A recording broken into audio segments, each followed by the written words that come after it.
Hello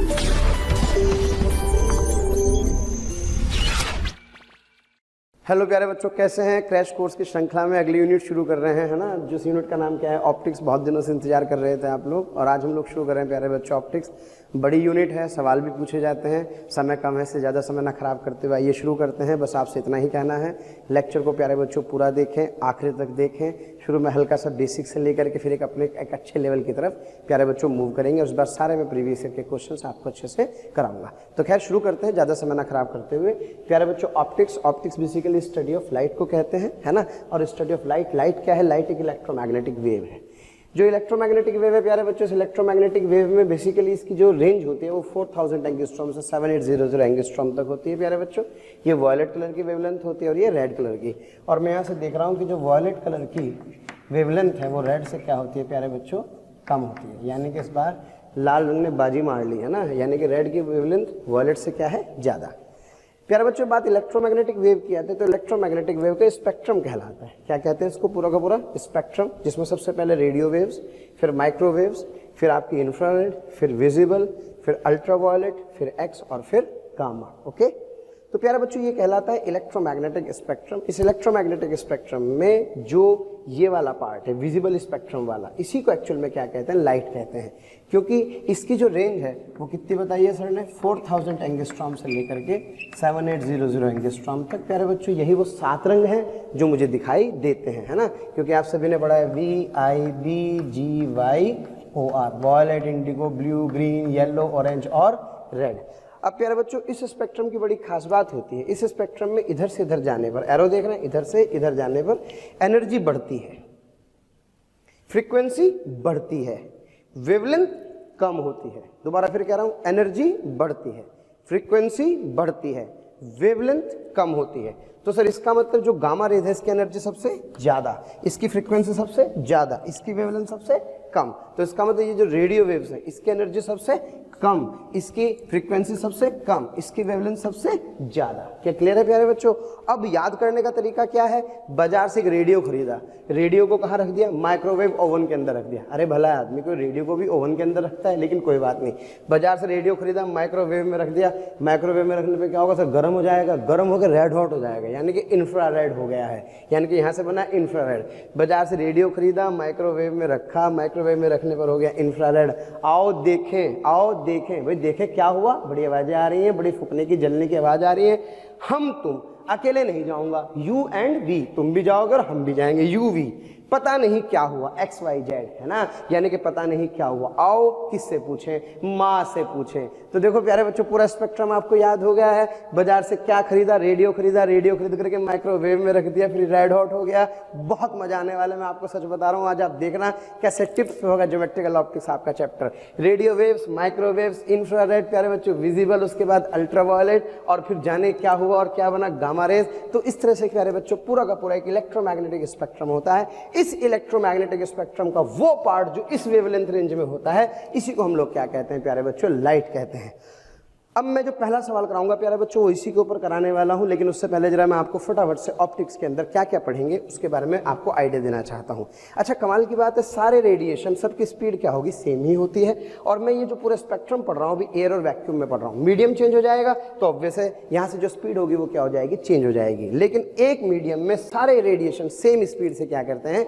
travel करते हैं। और इसको अपन एयर और वैक्यूम के लिए C बोलते हैं, C is the speed of the light. तो प्यारे बच्चों इसकी जो डेफिनेशन है वो आती है C is equal to 1/√μ0 epsilon naught. Okay, जहां μ0 मैग्नेटिक प्रॉपर्टी होती है, एप्सिलॉन नॉट इलेक्ट्रिकल प्रॉपर्टी होती है। तो जो स्पीड ऑफ लाइट है वो एक्चुअल में किस पे डिपेंड करती है?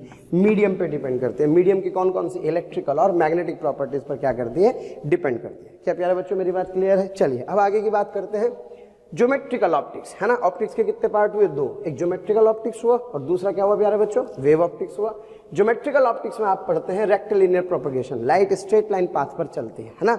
एक पर्टिकुलर कंडीशन में जब हम लोग डिफ्रैक्शन की बात नहीं करते है ना, यानी कि नॉर्मल कंडीशन की बात करते हैं, तो लाइट हमेशा कैसे चलती है, स्ट्रेट लाइन पाथ पर ट्रैवल करती है। इस स्ट्रेट लाइन पाथ को हम क्या बोलते हैं, रेक्टिलिनियर प्रोपगेशन बोलते हैं। ये लाइट की पहली प्रॉपर्टी होती है। दूसरा, इट शोज रिफ्लेक्शन। ओके, तीसरा प्यारे बच्चों, इट शोज रिफ्रैक्शन, है ना। और फिर इसके अंदर हम लोग पढ़ते हैं ऑप्टिकल इंस्ट्रूमेंट। तो ये जो चारों पार्ट आप पढ़ते हैं वो कहाँ पढ़ेंगे, ये पढ़ेंगे ज्योमेट्रिकल ऑप्टिक्स में।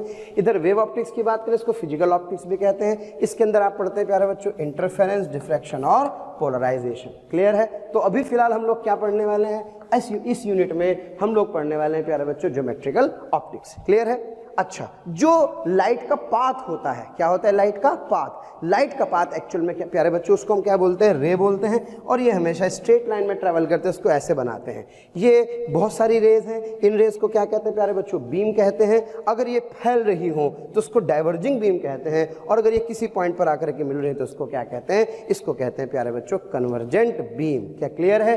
अब हम लोग करते हैं पहला सवाल प्यारे बच्चों, किसके ऊपर, इस एनर्जी वाला जो ये कंसेप्ट है, जो हमने सीखा कि यहाँ से यहाँ तक जाने पर एनर्जी बढ़ती जाती है, यहाँ से यहाँ जाने पर फ्रीक्वेंसी बढ़ती जाती है, यहाँ से यहाँ जाने पर लैम्डा कम होता जाता है। इसके ऊपर बाजार से क्या खरीदा, रेडियो, कहाँ रख दिया, माइक्रोवेव में। माइक्रोवेव में रखने पर क्या हो गया, रेड हॉट। रेड हॉट मतलब इंफ्रारेड, आओ देखें मतलब विजिबल, है ना, अकेले नहीं, हम तुम मतलब यूवी, पता नहीं क्या हुआ मतलब एक्सरेज, आओ माँ से पूछे मतलब क्या हो गया, गामा। तो क्या पूरा स्पेक्ट्रम याद हो गया। चलिए शुरू करते हैं इसके ऊपर पहला सवाल।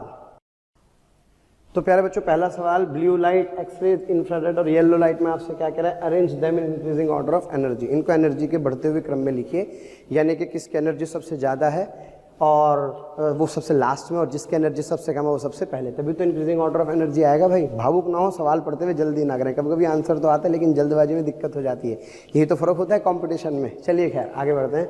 तो सबसे पहले प्यारे बच्चों बात करें, इस स्पेक्ट्रम को मैं देख रहा हूँ, इस स्पेक्ट्रम में इधर से उधर बढ़ने पर एनर्जी बढ़ती है। तो मैंने कहा सबसे पहले क्या आ रहा है, सबसे पहला आ रहा है सर इंफ्रारेड, यानी कि ये रहा इंफ्रारेड। उसके बाद बेटे विजिबल में आप देख रहे हैं VIBGYOR, ओके। तो यहाँ पे सबसे इसके बाद क्या आ रहा है सर, इसके बाद येलो, फिर क्या आ रहा है बेटे ब्लू, और इसके बाद मेरे पास आ रहा है कौन सा, एक्स रेज, यानी कि ये आ रहा है इधर। तो सर इसका मतलब आप ये कहना चाहते सबसे लीस्ट एनर्जी होगी सर इंफ्रारेड की, यानी कि एनर्जी ऑफ इंफ्रारेड, फिर इसके बाद बेटे येलो, फिर इसके बाद आ गया कौन सा, ब्लू, और फिर इसके बाद आ गया प्यारे बच्चों एक्स रेज। क्या क्लियर है। बात करते हैं किसकी, फ्रीक्वेंसी की। फ्रीक्वेंसी का भी यही ऑर्डर होगा, ये इंफ्रारेड की सबसे कम, फिर किसके बाद येलो, फिर इसके बाद रेड, और फिर इसके बाद क्या आ गई, एक्स रेज आ गई। लैम्डा उल्टा होगा, यानी कि सर सबसे पहले लैम्डा किसका, सबसे कम एक्स रेज का, फिर इसके बाद कौन से कलर का प्यारे बच्चों, फिर इसके बाद सर ये आ जाएगा ब्लू का, ओके, ये ब्लू है, ओके। फिर उसके बाद आएगा प्यारे बच्चों लैम्डा फॉर येलो, और फिर उसके बाद आएगा लैम्डा फॉर इंफ्रारेड, ओके। बहुत सारे कंपटीशन में इसके ऊपर छोटे छोटे सवाल पूछे जाते हैं। और बेटे एक बात और याद रख करके चलें कि जो लैम्डा ऑफ कौन सा colour, violet colour is greater than, lambda of red is greater than lambda of violet colour. क्या क्लियर है प्यारे बच्चों। तो इस तरह से अपन क्या कर सकते हैं, इनके इस ऑर्डर को मैनेज कर सकते हैं। आइए प्यारे बच्चों बढ़ते हैं आगे। तो प्यारे बच्चों अब हम लोग पढ़ते हैं रेक्टिलिनियर प्रोपगेशन। रेक्टिलिनियर प्रोपगेशन मतलब लाइट स्ट्रेट लाइन पाथ पर चलती है, ओके। हालांकि इसमें एक कंडीशन है, उसको भी हम लोग देखेंगे। फिलहाल आइए समझते हैं। और प्यारे बच्चों रेक्टिलिनियर प्रोपगेशन ही लाइट को समझने का बड़ा बढ़िया रूल है, क्योंकि सबसे शुरुआत इसी से हुई थी, और जो स्ट्रेट लाइन पाथ है यही कहीं ना कहीं शेडो फॉर्मेशन के लिए रिस्पॉन्सिबल होता है। तो प्यारे बच्चों ध्यान से समझे, रेक्टिलिनियर प्रोपगेशन का मतलब बेसिकली शेडो फॉर्मेशन। अब देखो ये लाइट की बीम है, आप देख रहे हैं, ओके। कुछ पैरेलल लाइट्स की रेज आ रही होंगी। अब ऐसा सोचो तो अगर ये मान लो आ रही थी और आपने यहाँ रास्ते में क्या रख दिया, ऑब्स्टिकल रख दिया, ये आपने क्या रख दिया प्यारे बच्चों, ऑब्स्टिकल। तो ऑब्स्टिकल रखने पर जरा बताओ क्या यहाँ पर लाइट जाएगी, नहीं, यहाँ नहीं जाएगी। लेकिन जरा सोचो अगर लाइट यहाँ होती तो ऊपर तो आती, तो यहाँ अंधेरा हो जाएगा। यही क्या कहला रही है, ये शेडो कहला रही है। तो जितने पार्ट पर आप लाइट को रोक देंगे वही क्या कहलाएगी, शेडो कहलाएगी। इस बार थोड़ा सा तो जरा सोचो अगर ऐसे करके कुछ रेज आ रही होंगी तो प्यारे बच्चों ये वाली तो ब्लॉक हो जाएंगी, और क्या ये वाली यहाँ चली जाएंगी। तो जो ये ब्लॉक हुई, क्या उसकी वजह से ये जो पिलर आपको दिखाई दे रहा है ये कुछ यहाँ पर अंधेरा सा दिखाई देगा, ओके। तो ये इसकी क्या बन गई, शेडो बन गई। अब सोचो स्ट्रेट लाइन पाथ पे चल रही है, मजा आ रहा है। एंगल कितना है बेटे, tan थीटा। टावर की हाइट कितनी है h, तो क्या लिख सकता हूँ that tan theta is equals to क्या बेटे h/x, तो क्या x की वैल्यू कितनी आ गई h/tan थीटा। तो इस तरह से प्यारे बच्चों मैं क्या कर सकता हूँ, इस x की वैल्यू कैलकुलेट कर सकता हूँ। लेकिन एक इंपॉर्टेंट बात मैं आपको बताना चाहता हूँ, ये जो ऑब्स्टेकल आप देख रहे हैं इसकी एक थिकनेस है, इसकी एक विड्थ है कितनी d। तभी होगा प्यारे, ये विड्थ कितनी होगी इसकी d, ये तभी होगा जबकि d की वैल्यू प्यारे बच्चों लैम्डा के मुकाबले बहुत ज़्यादा होगा।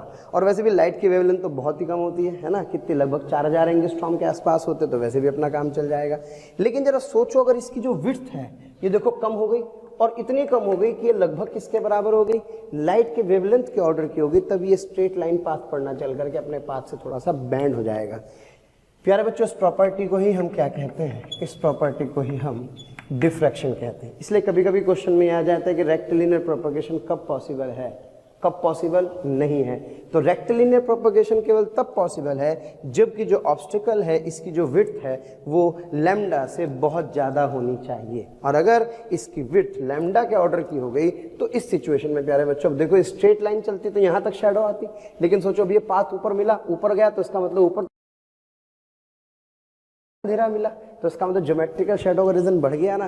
तो यही बेसिकली क्या कहलाता है, ये डिफ्रैक्शन कहलाता है। हालांकि इसके बारे में भी हम चर्चा नहीं करने वाले हैं, और ये मान करके चल रहे हैं कि जिस भी ऑब्स्टिकल से लाइट टकरा रही होगी उसकी विड्थ एक्चुअल में लैम्डा से क्या होगी प्यारे बच्चों, लैम्डा से तो ज़्यादा ही होगी। ओके, आइए करते हैं इसके ऊपर एक दो सवाल। तो बेटे करते हैं इसके ऊपर सवाल। ये रहा क्वेश्चन, आप देख रहे हैं find the area of the shadow formed on the screen, और ये आपको क्या दिखाई दे रही है, डिस्क दिखाई दे रही है। ओके, डिस्क की रेडियस कितनी है प्यारे बच्चों, डिस्क की रेडियस कितनी है यार, ये सोर्स है, सोर्स कैसा सोर्स है, ये पॉइंट सोर्स है ना। तो पॉइंट सोर्स से हमेशा ध्यान रखें, पॉइंट सोर्स से बेटे एक डाइवर्जिंग बीम निकलती है। क्लियर है। तो होगा क्या प्यारे बच्चों, ये रे आई, अब ये वाली तो रुक गई है ना, ये तो सब रुक गई, लेकिन जिसके कॉर्नर वाली थी क्या ये यहाँ आई, यस सर।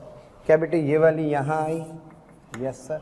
और ऐसे ही क्या इसके हर पॉइंट्स आई होगी। 3D की अगर बात करें तो यहाँ पे सामने इस तरह का एक पैच फॉर्म्ड हो गया। Okay, a circular patch is formed. मैंने माना प्यारे बच्चों इसकी रेडियस कितनी है, y। अब ये मुझे y की वैल्यू क्या करनी है, कैलकुलेट करनी है।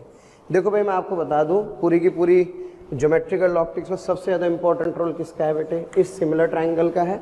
और सिमिलर ट्राइंगल की प्रॉपर्टी भैया ध्यान रखना, x/y parallel sides okay is equals to a/a+b। ये हमेशा आप लोग ध्यान रखें, x/y is equals to a/a+b। Clear है ना, क्लियर है बच्चों। क्योंकि दूसरा एक छोटी सी चीज़ और, ये थीटा ये 90, तो ये एंगल कितना 90 - थीटा बेसिक है, लेकिन क्या करें भाई आना तो चाहिए। अब देखो बेटे मुझे क्या करना है, ये y की वैल्यू कैलकुलेट करनी है, तो एक काम करते हैं। हाँ जी, यहाँ पे क्या मान लेता हूँ सर आप एक काम करें, यहाँ पे लिख लो a b, हाँ बेटे c, क्या d, और क्या ये आ गया e, और यहाँ से मुझे दिखाई दे रहा है ये वाला एक ट्रायंगल, इस वाले ट्रायंगल में ये क्या हुआ r, ये क्या हुआ प्यारे बच्चों y, ये कितना हुआ d, ये कितना हुआ 2d। अब मुझसे क्या पूछ रहा है y, वाओ ये तो यही हो गया। बोले तो sir r/y is equals to, हाँ बेटे क्या d, टोटल कितना सर, टोटल हुआ d + 2d यानी कि 3d। तो बेटे ये आ गया dd, छम्मा छम्मा हो गए। तो क्या यहाँ से r/y इज इक्वल्स टू कितना बेटे d/3 आ गया। तो क्या जो y की वैल्यू है वो आ गई बेटे 3r। क्लियर है। तो यहाँ से इसका जो एरिया है वो एरिया कितना हो गया सर, पाई × y² यानी कि पाई × 3r का होल स्क्वायर, क्या बेटे पाई × 9r का स्क्वायर। क्लियर है। तो इस तरह से मैं क्या कर सकता हूँ, इसका एरिया कैलकुलेट कर सकता हूँ। आइए करते हैं अगला सवाल। आइए प्यारे बच्चों करते हैं क्वेश्चन। देखो कितना माइन्यूट से डिफरेंस है इस क्वेश्चन में, कैसे समझ में आने वाला है। आपसे कह रहा है find the area of the circular patch formed on the surface. ठीक है, यहाँ से एक सोर्स है प्यारे बच्चों लाइट का, और ये एक स्फेयर है। Okay, and sphere having radius r। Sphere having radius r में यहाँ से रे चली, और यहाँ से जब रे चली तो ऑब्वियस है बेटे ये वाली रे यहाँ तक आएगी, और क्या ये वाली रे यहाँ आएंगी, बाकी सब रुक जाएंगी। तो क्या इस तरह का एक पैच फॉर्म्ड होगा ग्राउंड पर। तो आपसे पूछ रहा है यार ये जो पैच बन रहा है, इस पैच का यानी कि find area of the circular patch formed on the surface ground पर, इसका मुझे क्या निकालना है, एरिया कैलकुलेट करना है। तो ज़रा सोचो बेटे, अगर मैं इस x को कैलकुलेट कर पाऊँ तो मज़ा आ जाएगा। क्या area would be equals to πx²। Okay. लेकिन अब मुझे एरिया निकालना है तो सिमिलर ट्रायंगल ढूंढते हैं। तो एक काम करते हैं प्यारे बच्चों, यहाँ से इस पे एक ये डाल देते हैं परपेंडिकुलर। ओके, रेडियस कितनी है इसकी स्फीयर की r, तो ये भी कितनी हो गई सर, ये हो गई r। बेटे इस वाले एंगल को क्या कहूँ, थीटा कहूँ। ये डिस्टेंस कितनी हो गई सर, ये यहाँ से यहाँ तक कितनी हो गई बेटे 2r। इस ट्रायंगल को हाँ जी ए बी सी में यस साइन थीटा लिखता हूँ सर। साइन थीटा होता है परपेंडिकुलर अपॉन हाइपोटेनियस बेटे r/2r छम्मा छम्मा यानी कि 1/2। तो sine theta is equals to yes sine 30। तो थीटा इज इक्वल्स टू कितने डिग्री आ गया, 30 डिग्री आ गया। बस मज़ा आ गया भाई। अब जरा सोचो बेटे, इस ट्रायंगल में यहाँ से मैं इसको लिख सकता हूँ m और इसको लिख सकता हूँ n। तो इस वाले ट्रायंगल, कौन से ट्रायंगल में भाई सर, ट्रायंगल AMN में, AMN में प्यारे बच्चों ये वाला एंगल कितना है थीटा। अब बताओ ये 2r और ये r टोटल हो गए 3r। हाँ बेटे थीटा कितना आ गया 30 डिग्री। तो क्या x ही तो निकालना है, वाह भाई वाह। तो क्या tan 30 लगा दूं, yes sir. Sir in triangle AMN में yes tan 30 degree is equals to हाँ बेटे x/3r, x/3r। tan 30 कितना 1/√3 इज इक्वल्स टू x/3r। तो बेटे x की वैल्यू कितनी आ गई सर, x की वैल्यू आ गई 3r/√3। हाँ बेटे क्या ये कट के आ गया कितना √3r। मज़ा आ गए, x आ चुका है। तो क्या इसका जो एरिया होगा क्या वो πx² होगा। तो क्या पाई इंटू क्या √3r का स्क्वायर होगा।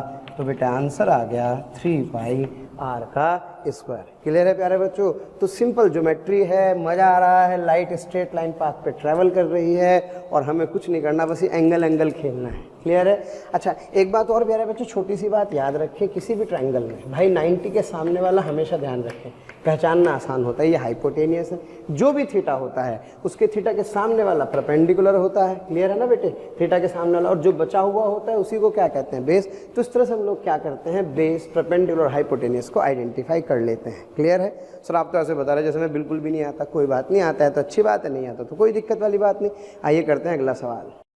तो प्यारे बच्चों हम लोग शुरू करते हैं पहली प्रॉपर्टी जिसका नाम क्या है, रिफ्लेक्शन है ना। रिफ्लेक्शन में हम लोग प्लेन मिरर पढ़ेंगे और प्यारे बच्चों स्फेरिकल मिरर पढ़ेंगे। क्लियर है। रिफ्लेक्शन में ये इंसिडेंट रे है भाई, ये मिरर आपका है, मिरर की दो सरफेस हैं बेटे। ये जो आप देख रहे हो हेयर से, ये बेसिकली पॉलिश सरफेस होती है, इसकी ये वाली सरफेस रिफ्लेक्टेड सरफेस होती है और रिफ्लेक्टेड सरफेस पर ही रे एक्चुअल में आकर के इंसिडेंट होती है।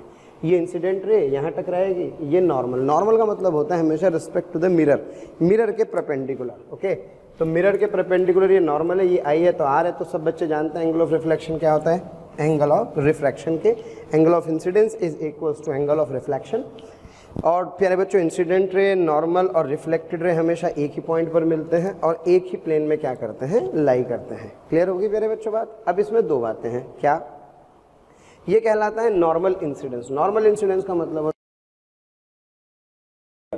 ओके, तो जब ये ऐसे आएगा तो क्या नॉर्मल भी यहीं से गुजरेगा, तो इसका मतलब आई की वैल्यू कितनी हो गई 0। तो बेटे रे एक्चुअल में ऐसे ही वापस लौट जाएगी, आई 0 तो आर भी क्या होगा 0। दूसरा वर्ड होता है ग्रेजिंग। ग्रेज का मतलब होता है ग्रेजिंग करके जाना, मतलब सरफेस के पैरेलल जाना। जब ये सरफेस के पैरेलल जाएगी तो नॉर्मल ऐसे होगा तो ये वाला एंगल कितने डिग्री होगा 90, ये 90 होगा तो ये भी कितना हो जाएगा 90। तो इसका मतलब इस केस में आई 90 होता है तो आर भी कितना होता है 90। प्यारे बच्चों एक इंपॉर्टेंट बात जिस पे चर्चा करें, जो रिफ्लेक्टेड रे होती है वो सफ़र करते हैं कितने का, फेस चेंज ऑफ पाई का। यानी कि जो भी रे रिफ्लेक्ट होकर के जाएगी, यानी कि जैसे ये आई और ये गई तो आने वाली और जाने वाली में कितने का फेस चेंज आता है प्यारे बच्चों, suffers a phase change of pi. ये हम लोगों ने एक्चुअल में वेव में पढ़ा है कि जब डेंसर मीडियम बाउंड्री से कोई रे क्या करते रिफ्लेक्ट करती है तो उसके फेज में कितना का चेंज आ जाता है पाई का। तो इसी तरह से लाइट के केस में जब लाइट रे किसी सरफेस से टकरा के वापस जाती है तो इसके फेज में कितने का चेंज आ जाता है पाई का। क्लियर है प्यारे बच्चों। अब इसमें एक और इंपॉर्टेंट बात, आप यहाँ से देख रहे होंगे ये एक सरफेस है, कैसे सरफेस है, स्फेरिकल सरफेस है। इस स्फेरिकल सरफेस पर माना रे ऐसे आकर के गिरी तो यार आप सबसे पहले क्या बनाओगे, टेंजेंट, और फिर क्या बनाओगे बेटे नॉर्मल। तो ये वाला एंगल अगर आई है तो क्या ये वाला एंगल भी आई होगा, ठीक है। और अगर मान लो मैं आपसे कहूँ यार रे इधर आकर के गिरी तो कुछ नहीं, ये नॉर्मल बना दो, क्या ये रे ऐसे चले जाएगी तो ये आई है, ये आर है, आई बराबर क्या हो जाएगा आर।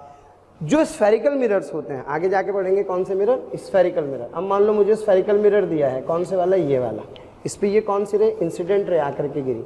इस पे नॉर्मल बनाना बहुत आसान काम होता है, बहुत इंपॉर्टेंट बात है। सबसे पहले गोला बनाओ, पूरा कर दिया, बिट इसका सेंटर ढूंढ लो। क्लियर है? तो जो नॉर्मल है ना, ये यहाँ से होता हुआ हमेशा इसके सेंटर से जाएगा, तो it's easy to find normal. Normal आ गया तो थीटा पता लग गया, थीटा पता लग गया तो ये वाला थीटा पता लग गया। अब मैं आपसे पूछूं यार बताओ, सिचुएशन कुछ इस तरह की है, जिस सिचुएशन में प्यारे बच्चों इस बार ये है और रे कहाँ आई, यहाँ आकर के गिरी।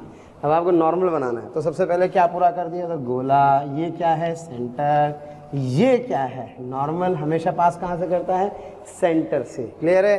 तो ये रे चली गई, आई थी ऐसे और चली गई ऐसे। तो इस तरह से मैं क्या कर सकता हूँ प्यारे बच्चों, नॉर्मल बना सकता हूँ। किसके लिए? स्फेरिकल सरफेसेस के लिए।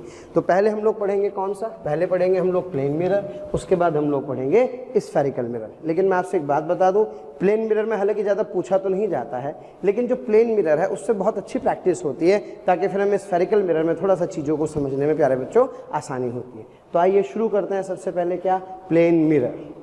तो प्यारे बच्चों ये क्या है, प्लेन मिरर। आपको कह रहे हैं ray is incident as shown in the figure at an angle of 20 degree with the horizontal. Mirror horizontal से थीटा एंगल बनाता है। बहुत सिंपल सा सवाल है, ध्यान से समझे, और एक बार समझ में आ जाएगा तो बहुत मजा आएगा, फिर देखना तुम्हें कैसे सवाल होते हैं। हाँ बेटे, and after reflection it becomes vertical, ये वर्टिकल चली जाती है। ओके, तो आपसे पूछ रहा है ये थीटा की वैल्यू कैलकुलेट करो। पहली बात तो एक बात बताओ, ये हॉरिजॉन्टल है, ये वर्टिकल है, तो प्यारे बच्चों ये वाला एंगल कितना हुआ? सर ये एंगल 190, बाकी तो सब बाद में करेंगे। ये बताओ 90 दिखाई दे रहा है सब लोगों को? ठीक है। अच्छा बेटे, एक बात का हमेशा ध्यान रखें, जब आप, ये कौन सी रे है सर, इंसिडेंट, और ये कौन सी रे है बेटे, रिफ्लेक्टेड। तो अगर ये एंगल थीटा है तो ये कितना है सर, वेरी मच थीटा। ये कितना है सर, ये है 90 माइनस थीटा। तो ये भी कितना है, 90 माइनस थीटा। तो कहने के मायने प्यारे बच्चों केवल इतने से हैं। प्यारे बच्चों बहुत बहुत शुक्रिया दिल से आप सभी लोगों का, जो आप लोगों का इतना प्यार मिला, आप लोगों के इतने व्यूज़, इतने सारे लाइक्स, इतने सारे कमेंट्स मिले। मैं ये आपको बताना चाहता हूँ कि जो डिस्क्रिप्शन में लिंक दिया है, प्लीज़ वहाँ जा कर के अपना एनरोलमेंट ज़रूर सुनिश्चित करें। और प्यारे बच्चों, इसके अलावा यदि आप डाउट्स का बेनिफिट उठाना चाहते हैं, आप स्टडी मटेरियल का बेनिफिट उठाना चाहते हैं, तो मोशन के प्रीमियम कोर्स को ज्वाइन करें। ये कहीं ना कहीं आपके लिए बहुत बेनिफिशियल होने वाला है। यार ये रे आई 5 पर, तो गई कितने पर, 5 पर। लेकिन अगर कोई ये बोले कि यार ये थीटा है, तो इसका मतलब ये भी तो थीटा है ना, ये भी तो आपको पता होना चाहिए ना। यानी कि इंसिडेंट रे मिरर के साथ जो एंगल बनाते हैं, रिफ्लेक्टेड भी मिरर के साथ वही वाला एंगल बनाती है। आशा करता हूँ समझ में आया। नहीं समझ में आया फिर एक बार देखें। हाँ जी, ये रे आई कितने डिग्री पर, 15 पर। तो जरा बताओ जब ये जाएगी तो ये एंगल कितना होगा? सर ये एंगल होगा बेटे 15 डिग्री। और ये वाला कितना होगा? सर ये होगा 90 माइनस 15, 90 माइनस 15। हाँ भाई, 90 माइनस 15 कितना होगा बेटे? इज दिस भी 75। तो इसका मतलब सर ये हुआ ये वाला एंगल 75, तो ये वाला एंगल कितना, 75, यानी कि ये पूरा एंगल कितना हुआ, 150 हुआ। छोटी सी कैलकुलेशन है, छोटा सा गणित है, बाकी देखो सवाल आराम से होगा। अब बताओ ये कौन से रे, इंसिडेंट, ये कौन से रिफ्लेक्टेड। तो मुझे एक बात बताओ प्यारे बच्चों, ये कितना हुआ, ये एंगल हुआ सर 20 डिग्री। क्लियर? तो ये वाला एंगल कितना होगा? सर ये वाला एंगल होगा मेरे पास 70 डिग्री। कितने डिग्री? 70। बस सवाल ख़त्म। ये इंसिडेंट है, ये रिफ्लेक्टेड है। अब मुझे बताओ ये वाला एंगल कितना है? सर ये थीटा है तो ये थीटा है, तो ये हुआ सर 20 प्लस थीटा। तो बेटे ये कितना हुआ? सर ये भी हुआ 20 प्लस थीटा। शुरू में भारी लगेगा, डरना मत, बहुत आसान काम है। अरे भाई ये इंसिडेंट है, ये 20, ये थीटा, तो 20 प्लस थीटा, ये भी कितना, 20 प्लस थीटा। अब प्यारे बच्चों ये कितना आ रहा है, 70। क्लियर है? तो इसका मतलब सर ये तीनों का सम किसके बराबर, 180 के बराबर। तो क्या 20 plus theta plus 70 plus 20 plus theta is equals to कितना बेटे, 180 डिग्री। तो सर ये मेरे पास आ गया, हाँ जी, theta theta 2 theta, 20 20 40 70 110 is equals to 180। तो क्या 2 थीटा इज इक्वल्स टू कितना आ गया, 70। तो बेटे थीटा कितने डिग्री आ गया है? थीटा मेरे पास 35 डिग्री आ गया। ये समझ में आया दोनों बराबर क्यों है? Yes sir, incident ray mirror के साथ जो एंगल बनाती है, वही रिफ्लेक्टेड रे भी मिरर के साथ बनाएगी। अच्छा, इसमें अगर एंगल ऑफ इंसिडेंस पूछ लेता तो सर इंसिडेंट इसका आधा कर दो। अरे ये 70 डिग्री है, तो ये 35 हुआ, तो ये भी कितना हुआ, 35 हुआ। आइए करते हैं अगला सवाल। तो देखो बेटे, इस वाले क्वेश्चन में सेम क्वेश्चन है, बिल्कुल वही पहले वाला, बस फर्क इतना है कि उसमें थीटा ऊपर से था, इसमें थीटा नीचे से है। सब गिवन है। ये 20 डिग्री पर बनाता है, थीटा की वैल्यू पूछ रहा है। क्लियर? जरा बताओ, ये इंसिडेंट सर, ये रिफ्लेक्टेड, बिल्कुल सही। ये कितना बेटे 20, जब वर्टिकल हो गई तो ये एंगल कितना सर 90, तो बेटे ये पूरा कितना हुआ सर, ये हुआ क्या 110। अच्छा अभी समझ में आया कि सर ये वाला जो भी एंगल है और ये वाला एंगल आपस में बराबर होंगे, है ना। तो क्या इसका इनका सम 5 + 110 + 5 इज इक्वल्स टू बेटे कितना 180, तो क्या 25 + 110 इज इक्वल्स टू 180, तो क्या बेटे 25 इज इक्वल्स टू क्या 70, तो क्या 5 इज इक्वल्स टू 35 डिग्री। अभी जो 5 है इसको चेक करते हैं एक बार, यहाँ से मुझे समझ में आ रहा है। देखो ये है 5, ठीक, ये है 20, तो बेटे इसका मतलब ये हुआ, ये जो एंगल हुआ ये वाला एंगल है ना, ये वाला, ये भी तो थीटा हुआ। कैसे सर? अरे भाई देखो ना, ये कितना है थीटा, तो बेटे ये भी तो कितना हुआ थीटा। तो जरा सोचो, ये वाला थीटा तो ये भी तो थीटा। अब ये जरा सोचो, थीटा क्या है 20 + 5 is equals to theta, 20 + 5 is equals to theta, okay. और बेटे मेरे पास 5 कितना है 35, तो क्या 20 + 35 इज इक्वल्स टू थीटा, तो theta is equals to 55 degree. क्या क्लियर है? तो थोड़ा सा ध्यान रखें भाई, इस तरह से एंगल्स का सवाल करने में मुझे नहीं लगता कोई प्रॉब्लम होने वाली होगी। आइए करते हैं अगला सवाल। हाँ प्यारे बच्चों, क्वेश्चन देख रहे हैं आप लोग। To illuminate a well rays incident at an angle of 45 degree with the vertical. देखो ये कुआं है ना, वेल, और इस पे रे आई बेटे कितने डिग्री पर, वर्टिकल से 40 डिग्री पर। तो आपसे कह रहा है कि यार मुझे क्या करना है, इस कुएं को इल्यूमिनेट करना है, चमकाना है, लाइट डालनी है इसके अंदर। तो आपसे पूछ रहा है यार कि जो मिरर है उस मिरर को इस हॉरिजॉन्टल से कितने थीटा पर रखा जाए। This is the question actually. कह रहा है यार ये वाला थीटा निकाल लो ताकि मैं क्या कर सकूँ, ये रे आए और ये रे आकर के यहाँ ऐसे रे डाल दे। तो जरा सोचो, ये कौन सी हुई इंसिडेंट, ये कौन सी बेटे रिफ्लेक्टेड। सबसे पहले एक बात बताओ, यस बेटे ये 40 है तो ये एंगल कितना हुआ सर, ये 50 हुआ। तो बेटे ये कितना हुआ सर, ये 90 हुआ। अच्छा एक बात बताओ, ये एंगल अगर 5 है तो ये कितना हुआ सर 5, क्योंकि इंसिडेंट रे मिरर के साथ जो एंगल बनाती है, क्या रिफ्लेक्टेड रे भी मिरर के साथ वही एंगल बनाती है। सवाल खत्म। अब बताओ इस पूरे प्रकरण के अंदर 5 + 50 + 90 क्या +5 इज इक्वल्स टू बेटे 180। Yes sir.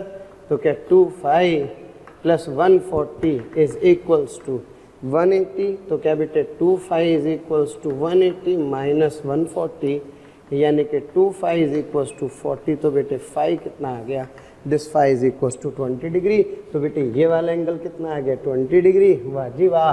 अब सोचो ये 20 है, ये वाला कितना है, ये सर ये मेरे पास है 50, तो इसका मतलब टोटल एंगल कितना हो गया, ये टोटल हो गया 70 डिग्री। तो यही तो पूछ रहा है साहब। तो बेटे theta is equals to 70 degree. अब भाई ठंडे दिमाग से एक बार इसको बना के सोचना तो मजा आएगा। क्वेश्चन में आपसे ये कह रहा था कि मिरर का हॉरिजॉन्टल से कितना एंगल हो ताकि इसके ऊपर आकर के गिरने वाली इंसिडेंट रे जो वर्टिकल से कितने पर गिर रही हो 40 डिग्री पर, सीधे इसको चमका दे। क्लियर है? कुछ नहीं करा, ये इंसिडेंट रे थी बेटे, ये 40, ये कितना 50, क्योंकि सब 90 होता है, ये 90 था ही, ये वाला एंगल निकाल लिया, ये तीनों का सम 180 के बराबर आ गया। सॉल्व करके 5 की वैल्यू 20 डिग्री आ गई। आइए करते हैं अगला सवाल। बेटे करते हैं अगला सवाल। कह रहा है calculate the number of reflection suffered by the रे। ये इंसिडेंट रे है प्यारे बच्चों, कितने डिग्री पर आई 30 डिग्री पर। ये लेंथ कितने 2√3 सेंटीमीटर, दो पैरेलल मिरर्स हैं, ठीक। और ये इनके बीच का सेपरेशन कितना है 1 मिलीमीटर है प्यारे बच्चों। तो आपसे पूछ रहा है टोटल नंबर ऑफ रिफ्लेक्शन कितने सफ़र करेगी। सबसे पहली बात तो ये बताओ, जब ये यहाँ करके टकरा करके यहाँ जाएगी तो ये कितने पर जाएगी सर 30 पर।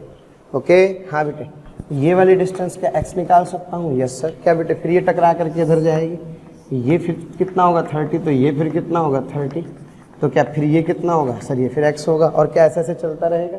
तो पहला रिफ्लेक्शन यहाँ हुआ, दूसरा रिफ्लेक्शन x पे हुआ, क्या अगला 2x पर होगा। इस तरह से रिफ्लेक्शन होते रहेंगे। तो सबसे पहले प्यारे बच्चों x की वैल्यू कैलकुलेट करते हैं। क्लियर है? क्योंकि x वो डिस्टेंस है जहाँ पे एक्चुअल में आप सोचो तो सेकंड रिफ्लेक्शन हुआ होगा, क्योंकि एक बार यहाँ हो गया, एक बार प्यारे बच्चों यहाँ हो गया। तो आओ चेक करते हैं फटाफट से। tan 30 degree is equals to, हाँ जी tan 30 डिग्री सर ये x tan थीटा, और ये कितना बेटे सर ये 1 मिलीमीटर। क्लियर है? तो यहाँ से सर ये आ गया x/1 mm, ये होता है प्यारे बच्चों 1/√3 is equals to x/1 mm। तो प्यारे बच्चों x की वैल्यू कितनी आ गई, यहाँ से x की वैल्यू आ गई 1/√3 सेंटीमीटर। क्लियर है, बस मजा आ गया, सॉरी मिलीमीटर। अब बताओ टोटल कितनी लेंथ है सर, टोटल लेंथ है 2√3। ओके 2√3 सेंटीमीटर में नंबर ऑफ रिफ्लेक्शंस काउंट करने हैं, पहला, दूसरा, तीसरा, चौथा, पांचवा, छठा, सातवां, n। तो क्या n is equals to sir total length कितनी है बेटे सर 2√3 सेंटीमीटर बटे x कितना है सर, x है 1/√3। क्या क्लियर है? ओके तो बेटे यहाँ से, लेकिन ये किस में है सर, ये मिलीमीटर में है, तो ये हो गया सर 20√3 मिलीमीटर अपॉन क्या बेटे 1/√3 से ऊपर चला गया, तो सर ये आ जाएगा मेरे पास 20 × 3 यानी कि 60 रिफ्लेक्शंस। आशा करता हूँ समझ में आ गया होगा। क्लियर है? आइए करते हैं अगला सवाल। क्वेश्चन देखें, find theta such that the रे रिट्रेसेस इट्स पाथ। क्या रिट्रेस करना, अपने पाथ को रिट्रेस करना, यानी कि जिस पाथ पर आई उसी पाथ पर वापस जाना। Okay, its path after second reflection from the M2, यानी कि मिरर M2 से टकराने के बाद ये अपने पाथ को क्या करे, रिट्रेस करे। प्यारे बच्चों इसको बोलते हैं प्रिंसिपल ऑफ रिवर्सिबिलिटी। भाई बहुत इंपॉर्टेंट कंसेप्ट, ध्यान दो बेटे। अगर मान लो मैं आपसे कहूँ ये रे ऐसे टकराई, तो क्या ऐसे गई? Yes sir. क्या बेटे ऐसे टकरा करके फिर ये ऐसे गई? Yes sir. क्या फिर ये ऐसे टकरा करके ऐसे गई? तो ऐसे चलता रहेगा। लेकिन अगर सोचो किसी मिरर पर ये जाकर के प्यारे बच्चों 90 डिग्री पर टकरा जाए, तो 90 डिग्री पर टकराएगी तो इसका मतलब आई कितना होगा? 0, क्योंकि आप इसको क्या बोलते हैं सर, मैं इसको बोलता हूँ नॉर्मल इंसिडेंस। तो क्या इस केस में आर भी कितना हो जाएगा? 0। तो क्या रे वापस लौट जाएगी, यानी कि इसका मतलब आई 0 है तो आर भी क्या होगा? 0। तो ये क्या करेगी, अब अपने पाथ को क्या करेगी? रिट्रेस करेगी। क्या क्लियर है? तो इस तरह से रे क्या करती है, अपने पाथ को प्यारे बच्चों रिट्रेस करते हैं तब जबकि वो फाइनली किसी मिरर पर 90 डिग्री पर आकर के टकरा जाए। अब आओ जरा ध्यान से समझे क्वेश्चन को। ये रे आई इसके पैरेलल है, अगर ये रे इसके पैरेलल है, ये वाला एंगल थीटा है प्यारे बच्चों, तो ये वाला एंगल कितना होगा? थीटा होगा। अब ये वाला एंगल थीटा है, तो क्या ये रे यहाँ से आकर के, अच्छा कौन से रिफ्लेक्शन के बाद, ध्यान दे, सेकंड रिफ्लेक्शन के बाद। तो सेकंड रिफ्लेक्शन कहाँ हो रहा है? सेकंड रिफ्लेक्शन यहाँ हो रहा है। तो सर इसका मतलब ये इस पे कितने डिग्री पर गिरनी चाहिए? 90 पर, क्योंकि अगर ये 90 पे गिरेगी भाई तभी तो ये अपने पाथ को क्या करेगी? रिट्रेस करेगी। अब सोचो ये थीटा, तो ये कितना सर? थीटा। ये थीटा, ये थीटा बेटे, ये कितना? 90। तो क्या इसका मतलब 2 theta plus 90 is equals to 180। Clear है? तो यहाँ से बेटे मेरे पास आ गया 2 थीटा इज इक्वल्स टू 90, तो थीटा इज इक्वल्स टू कितने डिग्री आ गया? 45 डिग्री। अच्छा ये तो पता नहीं, ये थीटा तो ये थीटा। यस सर, क्योंकि बेटे बार बार ये और ये तो बराबर हम लिखते ही हैं, लेकिन इंसिडेंट रे जो मिरर के साथ एंगल बनाती है वही रिफ्लेक्टेड रे भी किसके साथ बनाती है? मिरर के साथ एंगल बनाती है। क्लियर है? अब करते हैं दूसरा सवाल।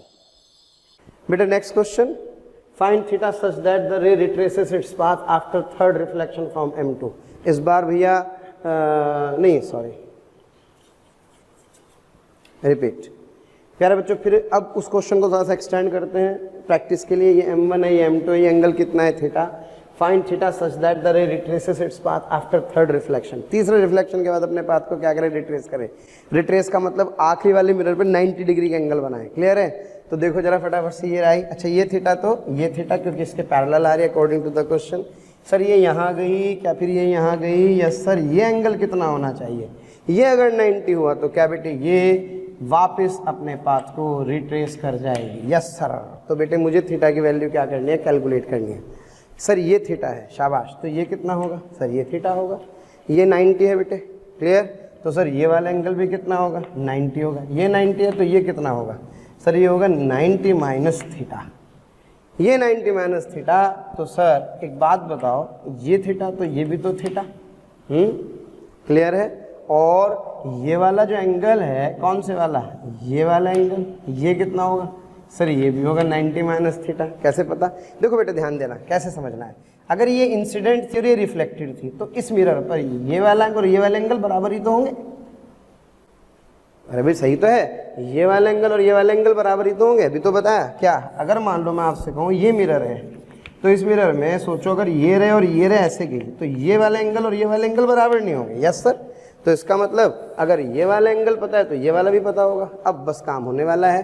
अच्छा, और ये वाला एंगल कितना है प्यारे बच्चों? सर ये वाला एंगल है 90 माइनस थीटा। वाह जी वाह। इन तीनों का सम कितना? Sir 90 minus theta plus 90 minus theta plus 90 minus theta is equals to कितना बेटे? 180 डिग्री। क्या माइनस 3 थीटा, और ये मेरे पास कितना आ गया sir? 270 minus 3 theta is equals to कितना बेटे? 180। तो सर इसका मतलब ये हुआ, तो यहाँ से लिख सकता हूँ 3 थीटा इज इक्वल्स टू, हाँ बेटे कितना? 90। तो theta is equals to 30 degree. Clear है? समझ में आया? थोड़ा थोड़ा पूरा पूरा प्रैक्टिस कीजिए। बार बार एक ही बात कह रहा हूँ, क्या कि अगर ये इंसिडेंट रे थीटा बनाती है तो ये भी क्या बनाएगी? थीटा ही बनाएगी। क्या क्लियर है प्यारे बच्चों? तो याद रहे तीसरे रिफ्लेक्शन पे परपेंडिकुलर कर दो, तो जब भी परपेंडिकुलर टकराएगी तो रे अपने पाथ को क्या करेगी? रिट्रेस करेगी। ओके, आइए बढ़ते हैं आगे। आइए प्यारे बच्चों समझते हैं डेविएशन। ओके, ये है इंसिडेंट रे और ये रिफ्लेक्टेड रे। ये एंगल आई तो ऑब्वियसली ये वाला एंगल भी कितना होगा? आई ही होगा। प्यारे बच्चों ये क्या है? मिरर। अब जरा सोचो अगर ये मिरर ना होता तो क्या रे ऐसे जाती?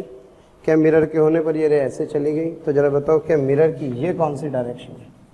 Sir it is the initial direction. और ये कौन सी डायरेक्शन है? Sir it is the final direction. तो इनिशियल और फाइनल के बीच का एंगल देखो, ये इतना होगा। ओके, इसी को क्या कहते हैं? इसी को कहते हैं प्यारे बच्चों डेविएशन। ओके, डिनोट किससे करते हैं? डेल्टा से। तो मुझे डेल्टा की वैल्यू कैलकुलेट करनी है, बहुत आसान है। जरा बताओ ये पूरा कितना? सर 180। और ये कितना? सर ये 2i। तो जो ये वाला एंगल है वो कितना होगा? Sir 180 minus 2i।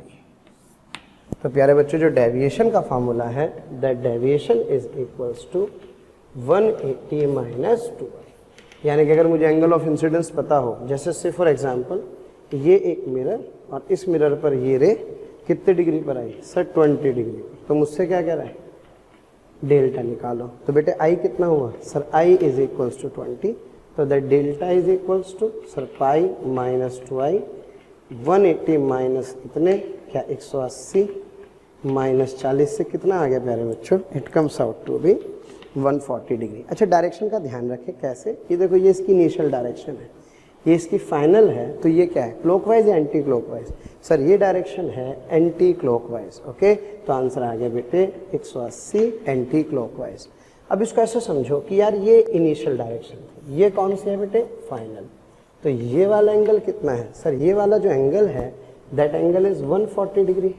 यार लेकिन ये भी तो डायरेक्शन इनिशियल से फाइनल। बिल्कुल है सर। तो ये कितना होगा सर? ये 360 माइनस 140 होगा, और 360 माइनस 40 कितना होगा बेटे? क्या 220 होगा। लेकिन ये डायरेक्शन क्लॉकवाइज होगी, इसलिए हमेशा डेविएशन के दो आंसर होते हैं, एक बेटे क्लॉकवाइज और दूसरा एंटी क्लॉकवाइज। अगर क्लॉकवाइज कितना है? थीटा। तो एंटी क्लॉकवाइज कितना होगा? Sir 360 minus theta. क्या क्लियर है प्यारे बच्चों? एक और इम्पॉर्टेंट बात, डेल्टा पाई माइनस 2i का जो ग्राफ होगा प्यारे बच्चों, ये एक स्ट्रेट लाइन होता है। याद रखें, डेल्टा और i के बीच का ग्राफ क्या होगा बेटे? एक स्ट्रेट लाइन होता है। और इस स्ट्रेट लाइन में आप ध्यान रखें जो नॉर्मल इंसिडेंस है ना, यानी कि 180 माइनस 2i में प्यारे बच्चों अगर i कितना है? 0, जिसे आप क्या बोलते हैं? Normal incidence. तो i को 0 कर दोगे तो ये मैक्सिमम होगा 180। और ग्रेजिंग इंसिडेंस में क्या बताया था सर ने? सर ग्रेजिंग में i कितना होता है? 90 डिग्री। i 90, तो डेल्टा कितना हो जाएगा? 0। तो ये जो दोनों पॉइंट आपको दिख रहे हैं, i बराबर 0 पर डेल्टा कितना है? पाई, यानी कि 180। और बेटे i बराबर कितने पर? 90 पर डेल्टा कितना है? 0। तो ये आ जाएगा इसका ग्राफ। ठीक है, आइए करते हैं इसके ऊपर कुछ सवाल। तो आइए प्यारे बच्चों करते हैं सवाल। ये 3 क्वेश्चन है, देखते हैं। ये आपसे डेल्टा पूछा है। अब बताओ एंगल कितना है? 15 डिग्री। एंगल ऑफ इंसिडेंस थोड़ी है? No sir. Angle of incidence तो बेटे ये होगा। ये कितना होगा सर? सर ये होगा बेसिकली 90 माइनस 15। ओके, 90 माइनस 15 मतलब कितने डिग्री? सर 75 डिग्री आ जाएगा। ये 75 डिग्री आ जाएगा, तो क्या बेटे ये भी कितना आ जाएगा? 75। तो इसका मतलब सर एंगल ऑफ इंसिडेंस कितना हो गया? इतना। तो डेल्टा कितना हुआ? सर 180। क्या बेटे? माइनस 2i से, यानी कि 180 माइनस 2 इंटू 75 यानी कि it comes out to be 30 degree. अच्छा डायरेक्शन देखें प्यारे बच्चों, ये इसकी इनिशियल डायरेक्शन है, ये इसकी फाइनल है, तो ये डायरेक्शन होगी और ये क्या है कू यानी कि एंटी क्लॉकवाइज। अब इस क्वेश्चन को देखें प्यारे बच्चों, ये मिरर इस बार तो एंगल ऑफ इंसिडेंस कितना दे रखा है 20 डिग्री, तो क्या रे ऐसे चली जाएगी, यस सर, तो क्या डेल्टा होगा बेटे पाई माइनस 2i यानी कि 180 माइनस कितना 40 यानी कि 140। वाओ, ये डायरेक्शन इनिशियल, ये फाइनल, किधर की तरफ सर, ये डायरेक्शन है क्लॉकवाइज, तो आंसर कितना आ गया 140 डिग्री क्लॉकवाइज। बहुत मक्खन चलने वाला है और मैं आपको बता दूं जितनी प्रैक्टिस करोगे उतना मजा आएगा, वैसे जरूरत पड़ेगी नहीं लेकिन फिर भी देखते हैं। और कुछ नहीं, बेसिक ज्योमेट्री है, जहाँ कहीं दिक्कत है प्यारे बच्चों उसको अच्छे से समझो, रुको, स्लो करो। 0.75 पे देखो तेज लग रहा है तो, है ना, और स्लो तो खैर लगने का मतलब ही नहीं है। अब देखो इस क्वेश्चन को मजेदार सवाल, find delta net after 2 reflection, 2 reflection के बाद डेल्टा नेट निकालना है। तो प्यारे बच्चों इस बात का ध्यान रखो कि जो डेल्टा नेट है यानी कि इसका मतलब बहुत सारे डेविएशंस हैं, वो हमेशा delta 1 plus delta 2 plus delta 3 प्यारे बच्चों सबका ऐड होगा। अगर सब सेम डायरेक्शन में है तो ऐड हो जाएंगे, सब सेम डायरेक्शन में है तो ऐड हो जाएंगे, और अगर 1 2 इधर है और 1 इधर है तो ये दोनों ऐड होंगे, तो ये वाला क्या हो जाएगा माइनस। चलो शुरू करें, ये कितने डिग्री 30 डिग्री। हसरते दिल में दबाने से क्या होगा, सिर्फ एक बार होठ हिलाकर तो देखो, और सिमट आएगा आसमां आगोश में तुम्हारे, चाहत की बाहें फैलाकर तो देखो, और निगाहों से निगाहें मिलाकर तो देखो, नए लोगों से रिश्ता बनाकर तो देखो। हालांकि प्यारे बच्चों अब हम आप नए नहीं हैं, बहुत दिनों से आपका हमारा कांटेक्ट हो चुका है। मेरा आपसे यही कहना है कि प्लीज़ सब्सक्राइब करें और जो हमारा बेल आइकन है प्यारे बच्चों उसको हिट करें, क्योंकि कहीं ना कहीं जो रिक्वेस्ट आप लोगों के हमें मिलती हैं कमेंट्स के माध्यम से, उसमें हम ये चाहते हैं कि जो भी आपकी रिक्वेस्ट आ रही है उनको अपडेट करें। जो टॉपिक आपके छूट गए हैं वो टॉपिक आपको कहीं ना कहीं जरूर दें, तो वो टॉपिक आपको प्रोवाइड करने के लिए आपको इन्फॉर्मेशन कैसे कहीं ना कहीं मिले, तो आपको किसी से पूछने की जरूरत नहीं है, just to subscribe the channel. Okay, subscribe करें और बेल आइकन को हिट करें। Thank you. बेटे ये एंगल कितने डिग्री है 90 अकॉर्डिंग टू द क्वेश्चन। दोनों मिरर एक दूसरे के क्या है परपेंडिकुलर। अब बताओ ये आया, ये इधर चला गया, कितने पर 30 पर। हाँ बेटे ये वाला सर 60, तो बेटे ये कितना सर ये 30, तो ये कितना सर 60। सर बड़ी जल्दी लिख रहे हो, अरे भाई ऐसे ही लिखे जाएंगे, कौन सा बड़ा काम है। 30 30 60 60 90 30। देखो देखो प्रैक्टिस करो, ये 60 तो बेटे ये कितना 60। वाह, जरा देखो पहली बार रिफ्लेक्शन यहाँ हुआ, क्या बेटे दूसरी बार रिफ्लेक्शन यहाँ हुआ, तो क्या पहला जो डेविएशन डेल्टा 1 होगा वो यहाँ होगा। क्या यहाँ एंगल ऑफ इंसिडेंस कितना है 30 डिग्री, तो क्या 180 माइनस 2 इंटू 30 से क्या 180 माइनस 60 से प्यारे बच्चों कितना आ गया सर 120 डिग्री आ गया। अच्छा इस 120 डिग्री की डायरेक्शन देखो, क्या this is the direction of 120 degree. Yes sir, sir it is in clockwise direction. Clear है। अब ध्यान देना प्यारे बच्चों, ये वाली इधर चली गई, ये हुआ डेल्टा 2, ये क्या है सर ये भी क्लॉकवाइज है। डेल्टा 2 आएगा कितना सर 180 माइनस, हाँ बेटे ये 2 इंटू 60, ओके, यानी कि it comes out to be 60 degree. किधर की तरफ सर क्लॉकवाइज डायरेक्शन में। तो जरा बताओ डेल्टा नेट क्या डेल्टा 1 प्लस डेल्टा 2 होगा। यस सर, क्या 120 क्लॉकवाइज प्लस क्या 60 क्लॉकवाइज, तो बेटा आंसर कितना आ गया 180 क्लॉकवाइज। क्या प्यारे बच्चों क्लियर है। तो अगर दो मिरर के बीच का एंगल कितने डिग्री है 90 डिग्री, तो ये वाली रे और ये वाली रे एक दूसरे के एंटी पैरेलल होंगी। क्या होंगी एंटी पैरेलल होंगी। आइए बढ़ते हैं आगे। In two reflections, the deviation is independent of angle of incidence। बेटे अगर दो डेविएशन आप देख रहे हैं, कितने डेविएशन दो देख रहे हैं, तो उसका एंगल ऑफ इंसिडेंस से कोई लेना देना नहीं होता है। खैर इस चीज़ को समझते हैं इस वाले क्वेश्चन से। आपसे कह रहा है डेल्टा नेट बताओ कितने रिफ्लेक्शन के बाद 2 के बाद रे कितने एंगल पर आई सर 20 पर, तो जाएगी कितने पर 20 पर। ओके, ये वाला बेटे कितना है 20, तो ये कितना प्यारे बच्चों सर ये हुआ 70 बेटे 70 40 कितना आया सर 70 40 आया 110। तो बेटे ये वाला एंगल कितना हुआ सर 180 माइनस 110 से 70 डिग्री। अब बताओ क्या ये इंसिडेंट थी, ये रिफ्लेक्टेड, अब इसके लिए इंसिडेंट हुई, तो क्या ये कहीं ऑब्वियस है कुछ ऐसे जाएगी। ये 70 है तो ये कितना आएगा 70। समझ में थोड़ी आ रहा है, सब तो पक्का हो गया बिल्कुल सर। जो इंसिडेंट रे मिरर के साथ एंगल बनाती है वही रिफ्लेक्टेड भी मिरर के साथ बनाते हैं। क्लियर है प्यारे बच्चों। अच्छा तो फिर इंसिडेंट क्या हुआ सर, ये नॉर्मल आ गया, तो ये 90, ये वाला 20 और ये कितना हुआ बेटे 20। क्लियर है? वैसे आपका जैसे मन करे आप ऐसे कैलकुलेट कर सकते हैं। फिलहाल यहाँ से चलते हैं। तो सबसे पहले यहाँ पर जो एंगल ऑफ इंसिडेंस है प्यारे बच्चों, ये एंगल ऑफ इंसिडेंस 20, तो पहला जो डेल्टा 1 हुआ ये होगा delta 1। So that delta 1 is equals to 180 minus बेटे 2 इंटू 20, यानी कि 180 माइनस 40 दैट इज़ 140। और डायरेक्शन क्या होगी सर? डायरेक्शन हो गई है क्लॉकवाइज।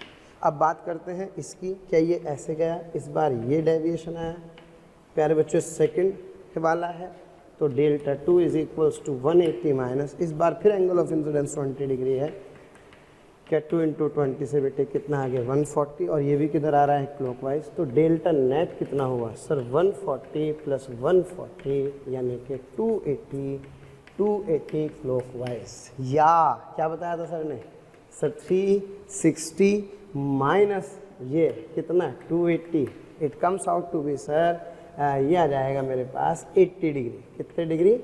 80 डिग्री क्या? Anti clockwise. तो दो आंसर मेरे पास हो सकता है नेट डेविएशन की। आशा करता हूँ समझ में आया। अब यार इतनी मेहनत कौन करे, ये इतने सारे एंगल कौन निकाले? आओ उसका जुगाड़ देखते हैं। क्या जुगाड़ है? इंपॉर्टेंट जुगाड़ है, कॉरोलरी है, बहुत प्यारी प्यारे बच्चों। क्या? समझिए, अगर ये एंगल थीटा है और ये कोई रे आई, कितने भी आई कोई फर्क नहीं पड़ रहा है, बिल्कुल दिमाग मत लगाओ। जिस मिरर पर पहले आकर के गिरी उसे M1 कहो, इसको क्या कहो बेटे M2।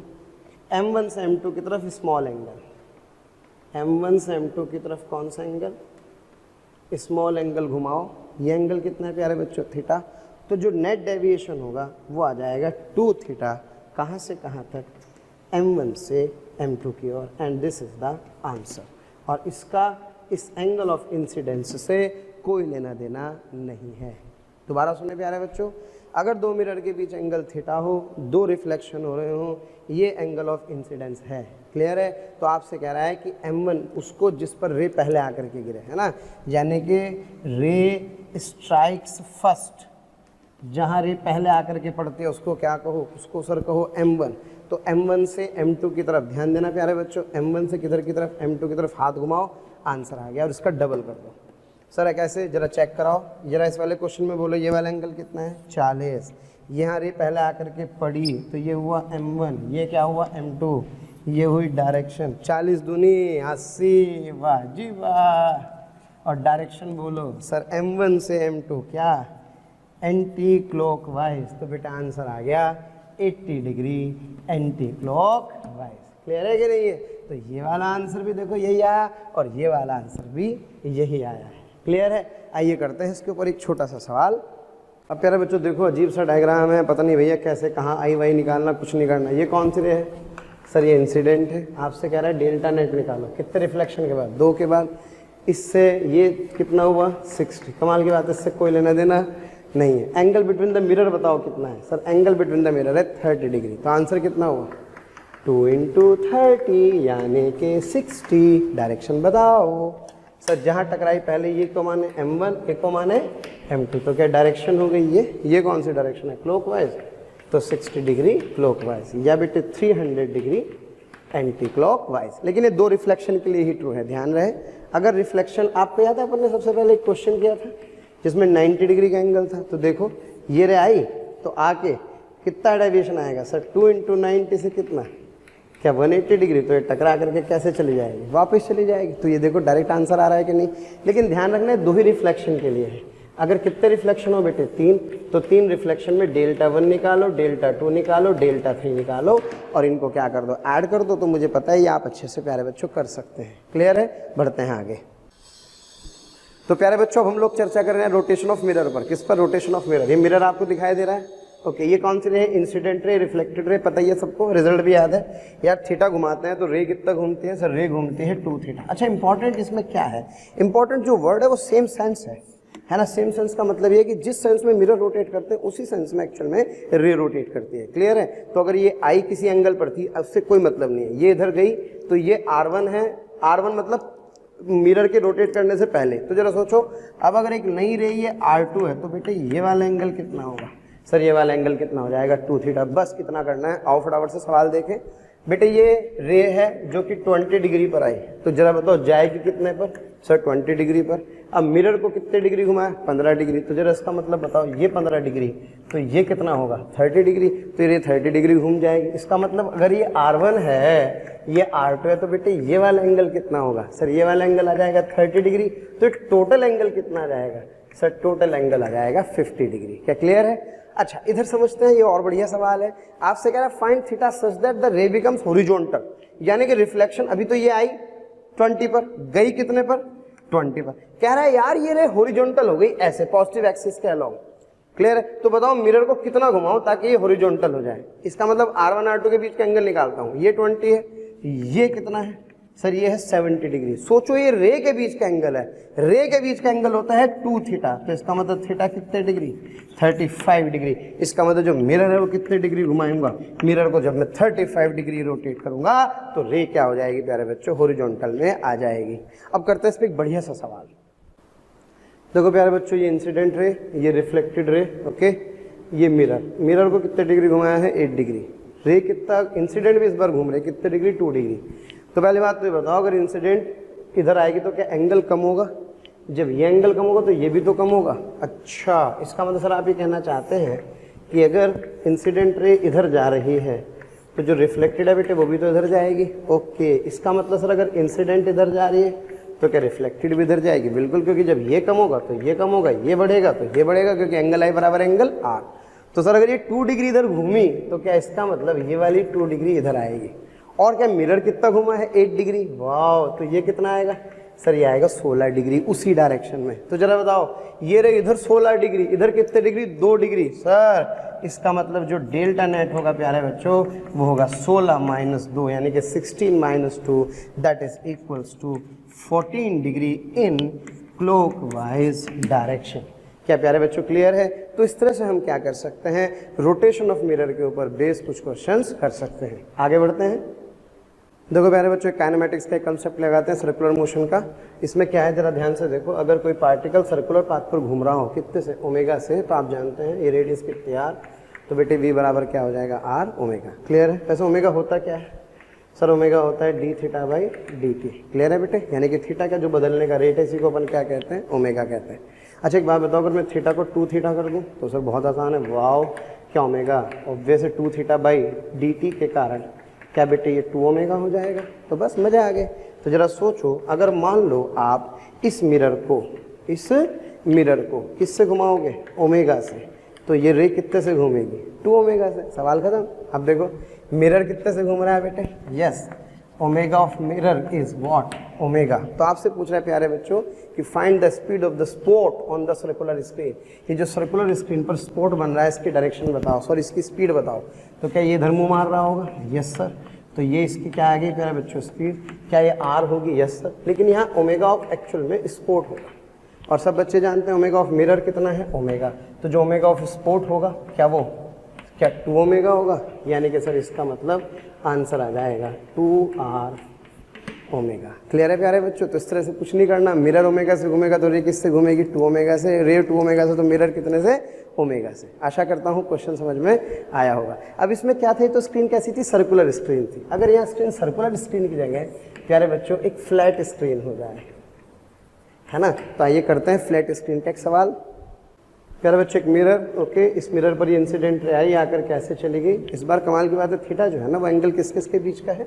रिफ्लेक्टेड रे और मिरर के बीच का एंगल है। ध्यान रखना बेटे, ओके। तो मुझसे पूछ रहा है यार जो स्पोर्ट यहाँ पे चल रहा होगा इस स्पोर्ट की वेलोसिटी क्या करो प्यारे बच्चों? कैलकुलेट। तो कुछ नहीं करना है भाई, ये जो फार्मूला है प्यारे बच्चों याद रख लो।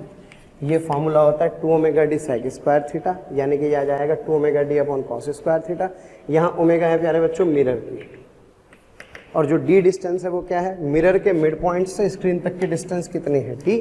सोचो डी पता हो और ये ओमेगा है, तो क्या ये, वैसे तो उसका डेरिवेशन भी आप कर ही सकते हो लेकिन कोई जरूरत नहीं है, रिजल्ट याद रखो। क्रैश कोर्स से टाइम नहीं है प्यारे बच्चों, बहुत कुछ पढ़ाना है वरना टॉपिक छूट जाएंगे। तो यहाँ से मेरे पास वी ऑफ सपोर्ट कितना आ गया? 2 omega d cos square theta आ गया। ज़्यादा करो, एक क्वेश्चन कर लो, थोड़ी सी आपको हल्की सी प्रैक्टिस हो जाएगी। ये रे आई, ये रे ऐसे गई, ये स्क्रीन ले लो, ये एंगल थीटा कितने डिग्री बेटे? 30 डिग्री। ये डिस्टेंस ले लो 50 मीटर, ओके, ये इंसिडेंट रे है, ओमेगा ऑफ मिरर कर लो भाई 0.2 रेडियन पर सेकेंड। तो बेटे जो स्पोर्ट है वो कुछ ऐसे चल रहा होगा, तो इसकी वैल्यू कितनी आ जाएगी sir 2 omega d cos square theta. हाँ जी, 2 0.2 डी कितना 50 कॉस स्क्वायर, वैल्यू कितनी आ गई ये वाला हॉरिजॉन्टल यानी कि 30 डिग्री। सॉल्व करके प्यारे बच्चों आंसर आ जाएगा। क्लियर है? तो प्यारे बच्चों अब हम लोग सीखने वाले हैं इमेज फॉर्मेशन। ओके, बहुत इंपॉर्टेंट टॉपिक है इमेज फॉर्मेशन। सारी उम्र हो जाती है पढ़ते हुए, यही नहीं पता लगता रियल ऑब्जेक्ट है, वर्चुअल ऑब्जेक्ट है, कौन सा ऑब्जेक्ट कौन सी इमेज। आइए जरा फटाफट से इसका जायज़ा लेते हैं क्या कहना चाह रहा है। सबसे पहले प्लेन मिरर से समझेंगे, बहुत आसान काम है। ये है एक ऑब्जेक्ट। ओके बेटा, इस ऑब्जेक्ट से देखो ये रे चली। ओके, ये इंसिडेंट रे है तो ये रिफ्लेक्टेड रे होगी, और ये इंसिडेंट रे है तो क्या ये एक रिफ्लेक्टेड रे होगी। प्यारे बच्चों इंसिडेंट रे का इंटरसेक्शन पॉइंट हमेशा ध्यान रखें। The definition of object is, object की जो डेफिनेशन होती है वो होती है प्यारे बच्चों इंटरसेक्शन ऑफ इंसिडेंट रेज। कौन सी रेज?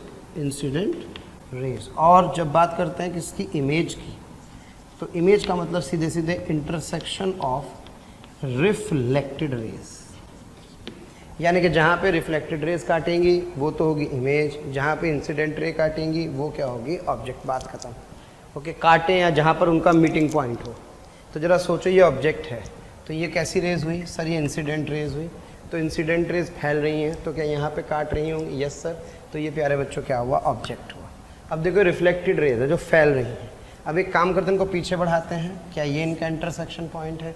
तो रिफ्लेक्टेड रेज जहाँ पर काटते हैं वही क्या है प्यारे बच्चों? वो है इमेज। क्लियर? अच्छा, ऐसा भी होता है कभी कभी इस तरह से कोई लाइट रेज आकर के गिरी तो ये इंसिडेंट रेज है। सोचो मिरर ना होता तो क्या ये यहाँ काट रही होती? तो इसका मतलब ये जहाँ पर काटती तो ये क्या होता है सर? ये ऑब्जेक्ट होता। अब बेटे रिफ्लेक्ट होंगी कि रिफ्लेक्शन के बाद यहाँ पे आ जाएंगी? Yes sir. रिफ्लेक्टेड रे जहाँ काटेंगे वो क्या हो गई प्यारे बच्चों? इमेज हो गई। तो इसका मतलब सर मुझे समझ में आता है ये ऑब्जेक्ट है क्योंकि इंसिडेंट रे का इंटरसेक्शन पॉइंट है, ये रिफ्लेक्टेड रे का पॉइंट है तो इमेज हो जाएगी। फिर इसी तरह से ये इंसिडेंट का है, ये रिफ्लेक्टेड का है, ये ऑब्जेक्ट, ये इमेज, ये ऑब्जेक्ट और ये इमेज। क्लियर है प्यारे बच्चों? अब इसमें दो बातों का ध्यान रखें। अगर इंसिडेंट रे डाइवर्जिंग है, डाइवर्जिंग मतलब फैलने वाली, तो ऐसा ऑब्जेक्ट रियल ऑब्जेक्ट कहलाता है। यानी कि अगर इंसिडेंट रे डाइवर्जिंग है तो ये ऑब्जेक्ट कैसा है प्यारे बच्चों? सर ये ऑब्जेक्ट है रियल ऑब्जेक्ट। और अगर इंसिडेंट रे कन्वर्जिंग है तो ये कैसा ऑब्जेक्ट है प्यारे बच्चों? ये है वर्चुअल ऑब्जेक्ट। याद रखना है अपने को, कभी कभी सवाल सीधे सीधे आ जाता है। हालांकि वैसे सवाल को पढ़ के इमेज फाइंड करने में कोई बड़ा काम नहीं है, बताएंगे कैसे फिलहाल। अब यहाँ से देखो ध्यान से बेटे, क्या रिफ्लेक्टेड रेज आर डाइवर्जिंग? अगर रिफ्लेक्टेड रे डाइवर्जिंग है तो ये कैसी इमेज बनाएगा? ये बनाएगा प्यारे बच्चों वर्चुअल इमेज। और अगर रिफ्लेक्टेड रेज कन्वर्जिंग है तो रिफ्लेक्टेड रेज अगर कन्वर्जिंग होंगी तो ये क्या बनाएगा? रियल इमेज बनाएगा। प्यारे बच्चों आज का जो लेक्चर है थोड़ा सा फंडामेंटल है, इसलिए ज़्यादा जल्दी ना करें, बिल्कुल भी भावुक ना हो। जल्दी करूँगा तो मैं करूँगा, आप नहीं करोगे। आशा करता हूँ प्यारे बच्चों समझ में आया। अब एक काम करते हैं, देसी जुगाड़ निकालते हैं। देसी जुगाड़ है ना? क्या देसी जुगाड़ है? जहाँ पर असली रे काटें, असली, कैसी? असली, तो हुआ असली, चाहे वो ऑब्जेक्ट हो चाहे वो क्या हो बेटे? इमेज। और जहाँ पे नकली, नकली मतलब डॉटेड, ओके, तो यहाँ पे ऑब्जेक्ट और यहाँ पे इमेज। अब एक बात बताओ सबसे पहले, ये रेज कौन सी है सर? असली, तो इंसिडेंट असली यानी कि रियल ऑब्जेक्ट। यहाँ बताओ क्या ये है नकली? कौन सी? रिफ्लेक्टेड नकली, तो कैसी सर? Virtual image. अब बताओ क्या इंसिडेंट? हाँ नकली, तो इसका मतलब ये कैसा ऑब्जेक्ट? Virtual object. क्या रिफ्लेक्टेड असली, तो ये क्या बन गई प्यारे बच्चों? रियल इमेज बन गई है। तो इस तरह से हम क्या कर सकते हैं? ऑब्जेक्ट और इमेज को देख सकते हैं। आइए बढ़ते हैं आगे। प्यारे बच्चों ये एक ऑब्जेक्ट है, बचपन में खूब किया हमने ये वाला सवाल। हाँ जी, दो रे चाहिए इमेज बनाने के लिए, एक तो ये वाली ले लो, टकरा के वापस आ गई, और बेटे एक रे ऐसे जाके ऐसे चली गई। ठीक है, सब बच्चे जानते हैं ये थीटा होगा तो ये थीटा, एंगल आई बराबर एंगल आर। बेटे इंसिडेंट रे कहाँ काट रही है? यहाँ। तो क्या ये ऑब्जेक्ट है? कैसा ऑब्जेक्ट है? Real object. रिफ्लेक्टेड ये है और ये है। क्या बेटे इन दोनों को पीछे बढ़ाऊंगा? Yes sir. क्या पीछे बढ़ाऊंगा? यहाँ पे आती हुई दिखाई देगी, तो ये क्या होगी? ये एक इमेज होगी। कैसी इमेज सर? नकली रेज। यानी कि ये होगी बेटे एक वर्चुअल इमेज, है ना। देखो ये एंगल थीटा, तो बेटे ये वाला एंगल थीटा, ये थीटा, तो ये वाला एंगल थीटा, ये डिस्टेंस कितने ही प्यारे बच्चों डी, तो इसका मतलब ये डिस्टेंस भी आ जाएगी डी, क्योंकि दोनों एंगल बराबर है, ये साइड कॉमन है। तो इसका मतलब एक बात समझ में आती है कि अगर ये कोई प्लेन मिरर है तो जितनी डिस्टेंस पर ऑब्जेक्ट होता है उतनी ही डिस्टेंस पर क्या होती है इमेज। लेकिन कौन सी distance sir, it must be the perpendicular distance. यानी कि सर अगर मैं आपसे कहूँ कि ये मिरर है और सर ये डिस्टेंस 3 मीटर है और ये भी 3 मीटर है, तो क्या ये ऑब्जेक्ट है तो क्या इमेज होगी? ना बाबा ना, डिस्टेंस नहीं, हमें परपेंडिकुलर डिस्टेंस बराबर करनी है। यानी कि ये वाली डिस्टेंस बराबर होनी चाहिए, ये बराबर होने से थोड़ी काम चलेगा भाई, ये नहीं, परपेंडिकुलर डिस्टेंस बराबर होनी चाहिए। तो इसलिए जब भी कभी अब इमेज फॉर्म करनी हो तो क्या करो सर, इमेज फॉर्म करने का सबसे बढ़िया जुगाड़ है यहाँ ऑब्जेक्ट बनाओ और सर इतनी पीछे यहाँ क्या बनाओ प्यारे बच्चों, इमेज बनाओ। ये x होगा तो ये y होगा, तो सर x बराबर क्या आ जाएगा प्यारे बच्चों, x बराबर -y आ जाएगा। आशा करता हूँ समझ में आया। अब इसमें एक इम्पॉर्टेंट बात क्या है प्यारे बच्चों, ज़रूरी नहीं कि ऑब्जेक्ट मिरर के सामने ही हो। मान लो यहाँ पे एक ऑब्जेक्ट रखा और मुझे इसकी क्या बनानी है, इमेज, तो 2 रे लेनी होंगी। हाँ जी, तो क्या करूँ सर, एक रे ऐसे जाके ऐसे चली गई बेटे, एक रे ऐसे जाके ऐसे चली गई। अब एक काम करो, दोनों को पीछे बढ़ाऊंगा तो देखो यहाँ पे आती हुई दिखाई देगी। कमाल की बात है, मिरर को पीछे बढ़ाओ, एक्सटेंड कर दो थोड़ा सा और ये परपेंडिकुलर डाल दो, तो ये डिस्टेंस d है, तो ये भी कितनी है d। अब ये डिस्टेंस d1 और d2 में d1 किसके बराबर होगा प्यारे बच्चों, d1 d2 के बराबर होगा। आशा करता हूँ समझ में आ गया होगा। तो इसलिए ज़रूरी नहीं कि ऑब्जेक्ट मिरर के सामने ही हो। अगर ऐसा नहीं होता तो सिचुएशन में मिरर को एक्सटेंड कर देते हैं और ये डिस्टेंस इस डिस्टेंस के क्या कर देते हैं, बराबर कर देते हैं। तक बात की थी हमने पॉइंट ऑब्जेक्ट की, ये है बेटे एक्सटेंडेड ऑब्जेक्ट। अगर ये एक्सटेंडेड ऑब्जेक्ट है, ये है, तो क्या करूँ सर, इसकी इमेज यहाँ, इसकी इमेज यहाँ, तो ये क्या बन गया बेटे a डैश और b डैश। अगर सोचे कुछ ऐसे होगा तो सर कुछ नहीं करना, इसकी इमेज यहाँ है ना और इसकी इमेज यहाँ, तो ये a डैश आ गया, ये क्या आ गया b डैश। अब इसकी बनाओ फटाफट से, सर ये डिस्टेंस इधर, तो ये इधर, ये इधर, तो सर ये इधर, तो क्या बेटे ये क्या आ गया सर, ये a डैश b डैश आ गया। तो ऐसे मुझे ऑब्जेक्ट दिया हो तो मैं क्या कर सकता हूँ, उसकी इमेज बना सकता हूँ। हाँ बेटे क्वेश्चन देखो, इसमें घड़ी में कितने बज रहे हैं, 3, तो 3 बज रहे हैं, तो मुझसे कह रहा है बताओ मिरर में कितने बजेंगे। सर ये वाला तो झुका तो ऐसे ही रहेगा बेटे, ये वाला क्या इधर आ जाएगा, यस सर, तो सर इसका मतलब कितने बजेंगे, 9 बजेंगे। तरीका समझो प्यारे बच्चों। आपको वीडियो अगर पसंद आ रहे हैं तो प्लीज़ लाइक करें, शेयर करें और साथ ही साथ उन ज़रूरतमंद बच्चों को इसके बारे में ज़रूर इन्फॉर्मेशन दें जिनको इसकी कहीं ना कहीं आवश्यकता है। मैं जानता हूँ आपका दिल बहुत अच्छा है, आप भी दूसरों के बारे में शायद उतना ही सोचते हैं जितना ये मोशन की टीम सोच रही होगी। तो प्यारे बच्चों, इसलिए इन लेक्चर्स के जो भी लिंक्स हैं वो अपने फ्रेंड्स के साथ ज़रूर शेयर करें। विश्वास कीजिए जितने ज़्यादा लोग जुड़ेंगे उतना ज़्यादा आप लोगों का प्यार, स्नेह, लाइक और कमेंट्स के माध्यम से हमें प्राप्त होगा, जिससे मोशन की टीम मोटिवेटेड होगी और हम लोग दिन रात बहुत ऊर्जा के साथ प्यारे बच्चों आपके साथ काम करेंगे। बेटे 12 में से क्या करना है, एक और जुगाड़ है, सीधे सीधे 3 को माइनस कर दो तो क्या आंसर आ जाएगा, 9 आ जाएगा। ओके, एक तरीका ये है, एक डायरेक्ट तरीका ये है। अब देखो इसमें कितने बज रहे हैं, 4:10। अब यार इसमें 4:10 बज रहे हैं तो भाई ये वाली जो सुई होगी वो कुछ इस तरह से दिखाई देगी। लेकिन अब सोचो उसका तरीका क्या है, बहुत बढ़िया वाला। सर 12 में से, हाँ बेटे 4-10 घटा दिए तो 60 में से ये कितना आ गया प्यारे बच्चों, 50, और 11 में से 4 गए यानी कि ये आ गया 7। तो क्या 7:50 हो रहे होंगे। अब बताओ 3:40-50 बज रहे हैं अगर किसके अंदर, क्लॉक के अंदर, तो इसकी मिरर में क्या दिखाई देगी सर, 12:00। क्लियर है बेटे। तो ये कितना जाएगा सर, ये आ जाएगा 10, यहाँ बचेगा 59 में से 40 गए, हाँ भाई क्या बेटा आ जाएगा 19। समझ में आ रहा है, यस सर। 11 में से कितने गए, 3, तो बेटे 8:19 और 10 सेकंड बेसिकली मुझे मिरर के अंदर दिखाई देंगे। आशा करता हूँ बेटे क्वेश्चन समझ में आया होगा। बढ़ते हैं आगे। एक ऑब्जेक्ट है AB, इसके सामने एक मिरर है, तो आपसे पूछ रहे minimum height the mirror required. वैसे तो आपको याद है क्या रिजल्ट होता है सर, h/2, आधे से काम चल जाता है। आइए फटाफट से उसका डेरिवेशन करते हैं। सोचिए अगर मुझे अपने को देखना है तो मुझे अपने को शीशे में देखने के लिए क्या करना होगा सर, मैं अपने आप को सिर से लेके पैर तक ऐसे देखूंगा, कैसे, सिर से लेके पैर तक, और पूरा देखूंगा। तो सबसे पहले देखो बेटे इसके इमेज फॉर्मेशन का तरीका समझें, बाकी क्वेश्चन तो बहुत आसान है, क्वेश्चन में कोई प्रॉब्लम नहीं है।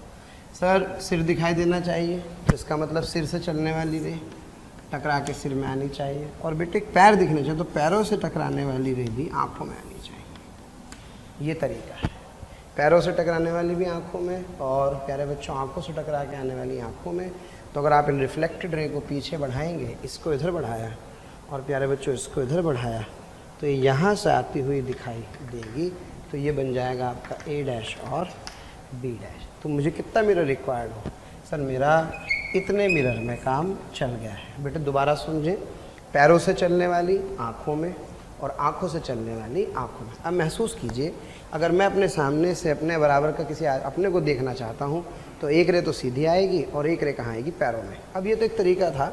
अब इसके बाद इसका एक ऑप्शनल तरीका देखें डायग्राम बनाने का, बहुत ही मज़ा आ जाएगा, डायरेक्ट काम हो जाएगा। आओ देखें।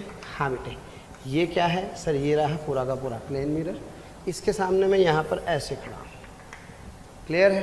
तो सबसे पहला काम तो यार पूरी इमेज तो बनानी है ना। हाइट तो ऑब्वियसली रिक्वायर्ड पूछ रहा है, तो to see the full image कर दो, है ना। Minimum height of the mirror required to see full image.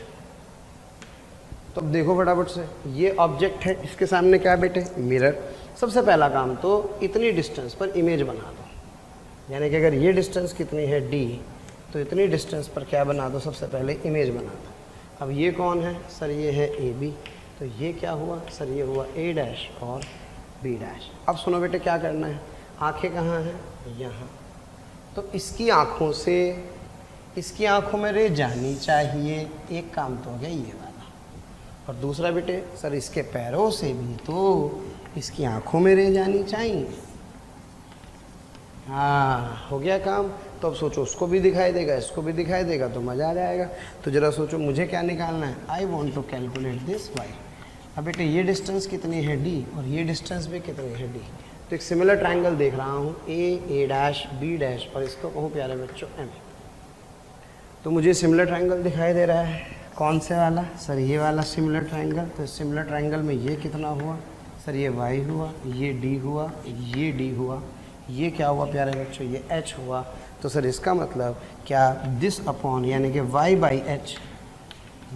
By h is equals to, हाँ बेटे ये d हुआ, ये 2d हुआ, क्या d अपॉन 2d, छम्मा छम्मा, तो क्या y is equals to h/2, यानी कि सर h/2 हाइट से मेरा काम चल जाएगा। और ज़मीन से कितने ऊपर होना चाहिए?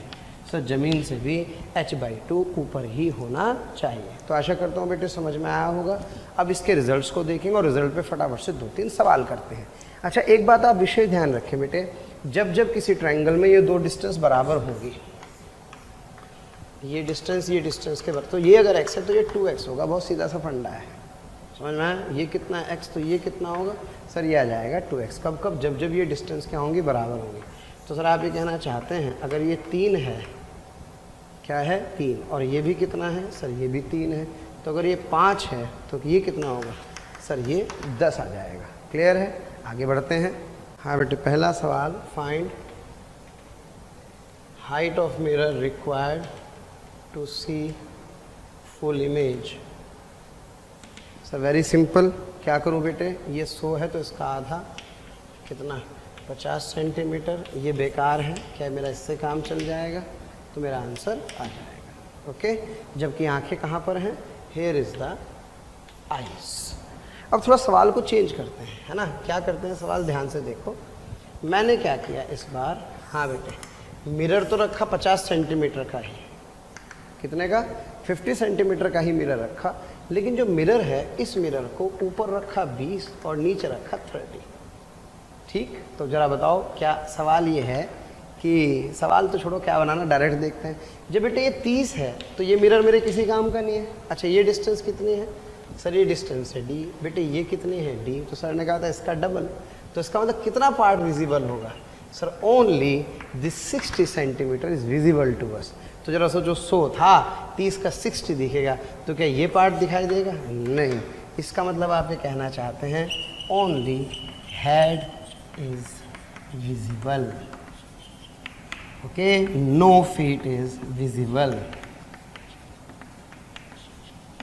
आशा करता हूँ बेटे समझ में आया थोड़ा थोड़ा। अच्छा सर, अच्छा फिर सर इसका मतलब ये भी हुआ कि अगर मान लीजिए बेटे इसकी हाइट कितनी है 100 सेंटीमीटर, ठीक है, और जो मिरर है तो 50 का, लेकिन वो यहाँ से 50 है, तो यहाँ से 50 है, और ये कितना है सर, ये 10 सेंटीमीटर है। तो सर इसका मतलब ये हुआ कि अगर ये 10 है तो ये कितना होगा सर, ये 20 होगा। 20 पे कुछ दिखाई नहीं देगा, तो ये कितना है 50, 50 का आधा कितना होगा 100। तो सर इसका मतलब ये नीचे तक का ये सारा रीजन दिखाई देगा, यानी कि पैर तो दिखाई देंगे लेकिन इस बार हेड दिखाई नहीं देगा। आशा करता हूँ क्वेश्चन समझ में आ रहा होगा। तो इस तरह से प्यारे बच्चों हम लोग क्या करते हैं, h और h/2 के कुछ क्वेश्चंस कर लेते हैं। अब देखो बेटे क्वेश्चन ये है कि आईज यहाँ पर है और इस बार जो है हेड और आई के बीच में गैप आ रहा है, ठीक है। तो ये टोटल 100 है, ये 20 है। तो अब आपसे पूछ रहा है height of the mirror required to see the full image पूछ रहा है और उसकी पोजीशन भी पूछ रहा है। तो सबसे पहला काम यार एक बात बताओ भाई, ये आँखें हैं तो आँख से ऊपर कितना सेक्शन देखना है 20 सेंटीमीटर, और इसके नीचे कितना सेक्शन देखना है सर, ये देखना है 80 सेंटीमीटर। तो पिछले वाला सवाल हो गया 80 का आधा 40, 40 तो यहाँ रिक्वायर्ड है। और बेटे 20 है, 20 का आधा कितना सर, 20 का आधा 10। ओके, ना तो ये मेरे काम का ना ये मेरे काम का, तो टोटल कितना आ गया sir, this total comes out to be 50 centimetre. और ये 40 है, कहाँ से कहाँ तक, यहाँ तक। तो ज़मीन से कितनी ऊपर होना चाहिए सर, ये ज़मीन से 40 सेंटीमीटर ऊपर होना चाहिए। और बेटे बताने को तो बहुत सारे सवाल हैं, बहुत सारे तरीके हैं, बाप है, बेटी है, ये है, वो है, फलाना ढिमाका, दुनिया भर की चीज़ें, लेकिन पता लगा इस चक्कर में काम की चीज़ छूट गई। इसलिए बस याद रखो, अगर h है तो h/2 रख लो, और आँखों के हिसाब से बस देख लो फटाफट से, है ना, कि आँखों के ऊपर जितना है उसका भी आधा कर दो और आँखों के जितना नीचे उसका भी आधा कर दो, काम चल जाए। अच्छा, कभी कभी इसमें क्या होता है क्वेश्चन में, एक चीज़ और छोटी सी मैं आपको बता दूँ प्यारे बच्चों, मान लो आपसे कहें कि यार ये 100 सेंटीमीटर है और आपका मिरर एक्चुअल में 30 सेंटीमीटर का है। कितने का है 30 का। यहाँ से तो है प्यारे बच्चों वो 20 सेंटीमीटर नीचे, और यहाँ से वो है 50 सेंटीमीटर ऊपर। तो कह रहा है कितना पार्ट दिखाई देगा, तो बिल्कुल दिमाग नहीं लगाना है। अगर ये 30 है, ये डिस्टेंस कितनी है d, तो ये भी कितनी होगी बेटे d, सब बच्चे अच्छे से जानते हैं। तो ये 20 का कितना 40, 40 पर कुछ दिखाई नहीं देगा। समझ में आ रहा है, आ रहा है क्या पक्का। और 30 का आगे बढ़ूंगा तो क्या 30 का आ जाएगा 60। तो इसका मतलब सर केवल और केवल 60 सेंटीमीटर दिखाई देगा। तो इसका क्या कर दो, इसका डबल कर दो, काम चल जाएगा। अब जरा बताओ पैर दिखाई देंगे, यस सर, क्योंकि आप सोचो ना यार ये वाला तो आ ही रहा है ना 60 के अंदर कवर हो जाएगा, तो पैर दिखाई देंगे। तो इस तरह से आप इस तरह के क्वेश्चंस को कर सकते हैं। आइए बढ़ते हैं आगे। प्यारे बच्चों, किसी ऑब्जेक्ट की इमेज का बनना और फिर इमेज का दिखाई देना दोनों अलग अलग बातें होती है ना। इमेज बन तो रही है, लेकिन इमेज अगर दिखाई नहीं दे रही है तो फिर उसका फ़ायदा क्या है। एक्चुअल में इमेज जो दिखती है वो ऑब्जर्वर की पोजीशन पे बहुत बड़ा इंपॉर्टेंट होता है, डिपेंड करती है। तो फील्ड ऑफ व्यू वो रीज़न कहलाता है जिस रीज़न में इमेज क्या होती है, दिखाई देती है। तो मान लो मैंने आपसे कहा यार ये एक ऑब्जेक्ट है, ओके। अब जरा सोचो बेटे कैसे रे चली, यस, तो क्या बेटे ऐसे चली गई, बिल्कुल सर। क्या बेटे इससे ये वाली और ऐसे चली गई, दोनों को पीछे बढ़ाने पर क्या यहाँ से आती हुई दिखाई दे रही है, तो ये इमेज बन गई। तो ये रिफ्लेक्टेड रेज जहाँ तक आएंगी जिस रीज़न में होंगी, इसी रीज़न को क्या कहते हैं बेटे, फील्ड ऑफ व्यू कहते हैं। यानी कि अगर कोई ऑब्जर्वर यहाँ है तो वो इसको देख सकता है, लेकिन अगर कोई ऑब्जर्वर यहाँ है तो वो इसको तो देख सकता है लेकिन वो उसको नहीं देख सकता। इसका मतलब इमेज का बनना और इमेज का दिखाई देना। इमेज केवल वही दिखाई देती है जिस रीज़न में रिफ्लेक्टेड रेज होते हैं, क्योंकि इमेज मतलब रिफ्लेक्टेड रेज, रिफ्लेक्टेड रेज जिस रीज़न में होंगी वही रीज़न क्या कहलाता है, फील्ड ऑफ व्यू कहलाता है। जैसा आप इसको समझें प्यारे बच्चों। अब एक बात बताइए, प्लेन मिरर है, आपने इसके सामने कहाँ रखा ऑब्जेक्ट को, सर मैंने यहाँ रखा, ठीक। यहाँ से बेटे एक रे जाके ऐसे से ऐसे चली गई, ये वाला एंगल बराबर, और क्या एक रे ऐसे जाके बेटे ऐसे चली गई। अब एक काम करते हैं, इनको पीछे बढ़ाता हूँ। जब मैं इनको पीछे बढ़ाता हूँ तो क्या यहाँ से आती हुई दिखाई दे रही है। तो ज़रा सोचो, इसकी इमेज तो बन गई, लेकिन ये इमेज एक्चुअल में कहाँ दिखाई देगी, ये इमेज केवल इस वाले ऑब्जर्वर को दिखाई देगी। क्या यहाँ वाले को दिखाई देगी, नहीं। क्या यहाँ वाले को दिखाई देगी, नहीं। तो जिस रीज़न में रिफ्लेक्टेड रेज होती हैं वही रीज़न क्या कहलाता है, फील्ड ऑफ व्यू कहलाता है। अच्छा, इतना नाटक करने की ज़रूरत नहीं है, सीधा सीधा कंसेप्ट देखो फील्ड ऑफ व्यू बनाने का। मान लो आपको ये मिरर दे रखा है, ठीक है बेटे, इसके सामने यहाँ क्या रखा है, सिंपल ऑब्जेक्ट रखा है। तो सबसे पहले इमेज बना लो, क्या बना लो, इमेज। अब कुछ नहीं करना, इमेज से मिरर के कॉर्नर्स वाली रे ले लो, चुक चुक चुक चुक चुक। तो ये क्या है, ये क्या है, सर यही सीधे सीधे क्या है, यही सीधे सीधे फील्ड ऑफ व्यू है। आशा करता हूँ बेटे मेरी बात समझ में आ रही होगी, है ना। इस पे करते हैं एक सवाल। बेटे क्वेश्चन देखते हैं। ये एक ऑब्जेक्ट है, इस ऑब्जेक्ट के सामने एक मिरर रखा है, कितने डिस्टेंस पर, स्मॉल डी डिस्टेंस पर। इस मिरर की टोटल लेंथ है बेटे 2L, कितनी 2L, और ये इसका मिड पॉइंट है। तो मिड पॉइंट है तो ये लेंथ कितनी हो गई L, ये कितनी हो गई बेटे L। अब आपसे कह रहा है यार ये ऑब्जेक्ट है भाई, तो बताओ इस ऑब्जेक्ट की इमेज को, ऑब्वियस इसकी इमेज कहाँ बनेगी सर, जस्ट इसके पीछे बनेगी, कितने डिस्टेंस पर सर, ये भी मेरे ख्याल से डी पर ही बनेगी। ख्याल क्या होता है भाई, डी पर बनेगी। अब जरा सोचो बेटे क्वेश्चन को ध्यान से, अगर इस ऑब्जेक्ट की इमेज कितने पीछे बन रही है, डी पीछे बन रही है, तो आपसे कह रहे हैं जो लेंथ आप देख रहे हैं ये वाली, ये लाइन है ना जिस पे चिंटू बैठा हुआ है, तो आपसे कह रहा है कि इसकी लेंथ बताओ ए बी की, किसकी, इस ए बी की लेंथ बताओ ताकि मैं इस ऑब्जेक्ट की इमेज को देख सकूं। तो इसका मतलब किसको देखना है, इमेज को। तो ये इमेज कहाँ तक देखी जा सकती है, वही तो फील्ड ऑफ व्यू कहलाएगा। तो सबसे पहले शुरू करते हैं। सर ने क्या तरीका बताया था फील्ड ऑफ व्यू बनाने का, शॉर्टकट तरीका।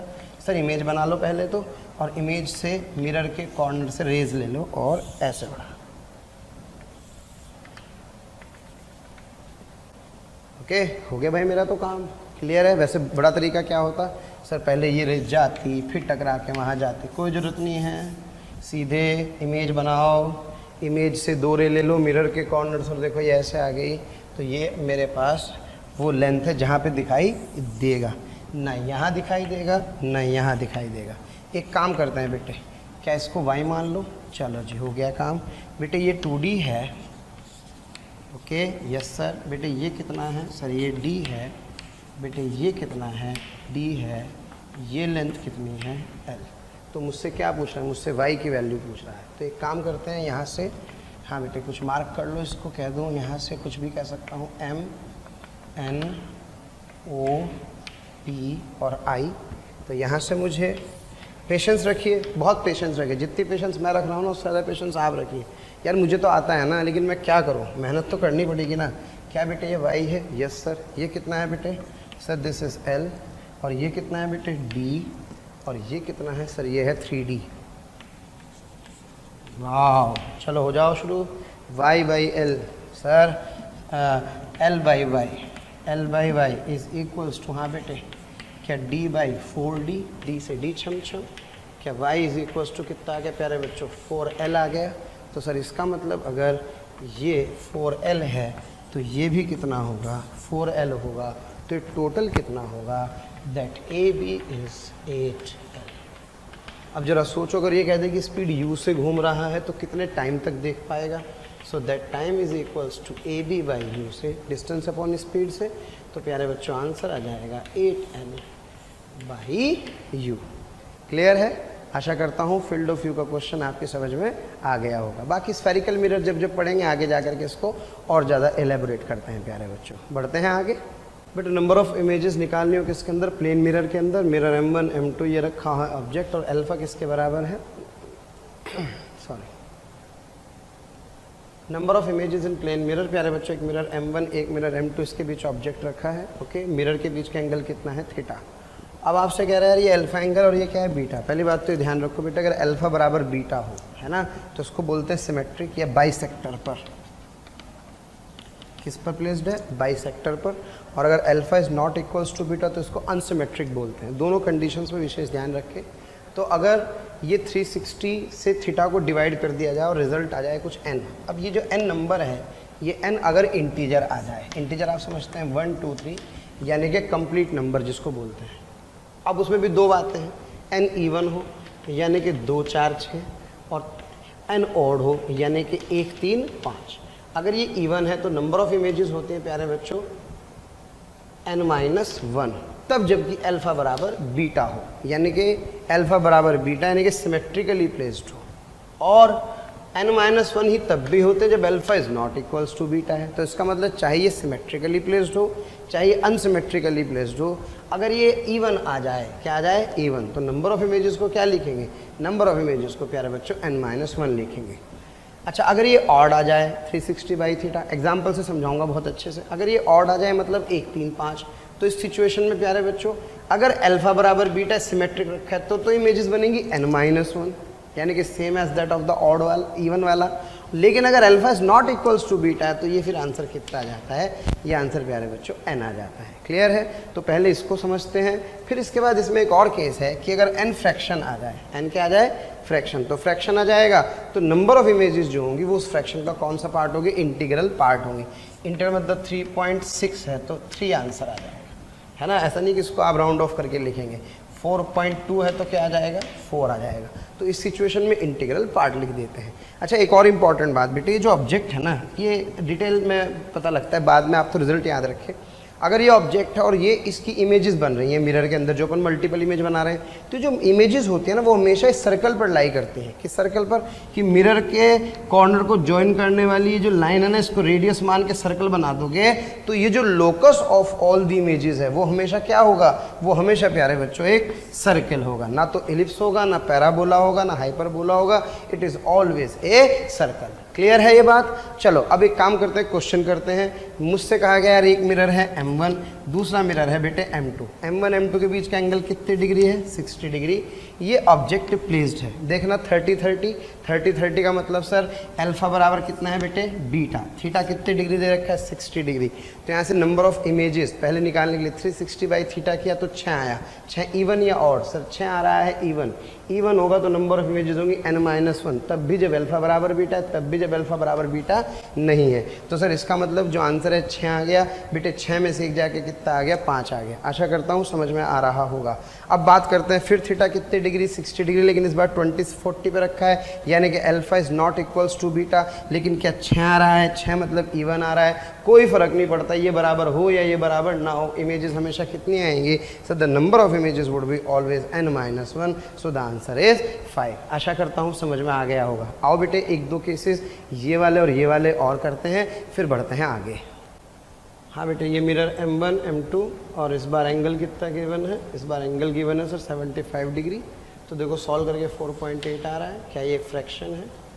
अगर ये एक फ्रैक्शन है तो इस फ्रैक्शन में देखो बेटे 4.8, ठीक। तो यहाँ से जो आंसर होगा, सर ने कहा था इसका इंटीग्रल पार्ट लिख लो, तो इंटीग्रल पार्ट कितना है, 4। तो नंबर ऑफ इमेजेस 4 आ जाते हैं। तो इसका मतलब चाहे अल्फा बराबर बीटा हो और चाहे अल्फा बीटा के बराबर ना हो, दोनों सिचुएशन में ऐसे ही हो जाता है। क्लियर है प्यारे बच्चों? अगर मैं आपसे कहूँ दो मिरर एक दूसरे के एंटी पैरेलल ऐसे रखें इस तरह से, है ना, और ऑब्जेक्ट कहाँ हो, इसके बीच में हो, तो आप बिलीव नहीं करोगे। क्या बिलीव करना सर? पता है the number of images would be infinite. Clear है प्यारे बच्चों? तो नंबर ऑफ इमेजेस कितनी बनती हैं, इनफाइनाइट बनती हैं। और अगर मैं तुम्हें एक क्वेश्चन रटवा दूँ बहुत बढ़िया सा, क्या, अगर मान लो ये मिरर यहाँ है प्यारे बच्चों और ये मिरर आधा यहाँ है और यहाँ ऑब्जेक्ट रखा है, तो इस सिचुएशन में जो नंबर ऑफ इमेजेस होते हैं वो क्या होती हैं, 2 ही होती हैं। क्लियर हो गई बात? और बताऊँ एक छोटा सा केस आप लोगों को। अगर मान लो इस तरह से दो मिरर रखे हैं ये वाले और यहाँ पर कोई ऑब्जेक्ट रखा है, तो यहाँ पे ये मिरर यहाँ से गायब है। क्लियर? तो इस सिचुएशन में ये है प्यारे बच्चों M1 और ये क्या है M2। तो जो नंबर ऑफ इमेजेस होती हैं, नंबर ऑफ इमेजेस क्या बनती हैं, 2 बनती हैं। वैसे आप सभी जानते हैं अगर ये पूरे मिरर थोड़ा सा भी, अगर ये पूरे मिरर ऐसे होते हैं 90 डिग्री पर होते हैं, तो क्या number of images 360 by theta 90, 4 even, 4 minus 1 क्या आंसर 3 आ जाता है, बिल्कुल 3 आता। लेकिन अगर ये केवल यहीं तक होगा तो प्यारे बच्चों इस केस में नंबर ऑफ इमेजेस केवल कितनी बनती हैं, 2 ही बनती हैं। अब इतना समय नहीं है, वरना इसका रे डायग्राम बना के बताता तो बहुत मज़ा आता। इसी तरह से यहाँ भी कितनी इमेजेस बनेंगी प्यारे बच्चों, 2 ही बनेंगी। लेकिन अगर ये पूरे पूरे मिरर हों तो जो नंबर ऑफ इमेजेस हैं वो क्या बनेंगी, इनफाइनाइट बनेंगी। तो इसलिए प्लीज़ कोई दिक्कत नहीं, कम से कम रिजल्ट तो याद रखते हुए चलें। प्यारे बच्चों, अगर आपको लेक्चर पसंद आ रहे हैं और मैं आपसे कहता हूं कि आपको लग रहा है कि ये टॉपिक भी सर से ही पढ़ना है और आप उसके लिए कोई आपकी क्यूरी है या कोई भी आपके किसी भी तरह का प्रॉब्लम है, तो आप इस टोल फ्री नंबर पर संपर्क कर सकते हैं। टोल फ्री नंबर है 18002121 18002121 1821 799 18002121 799।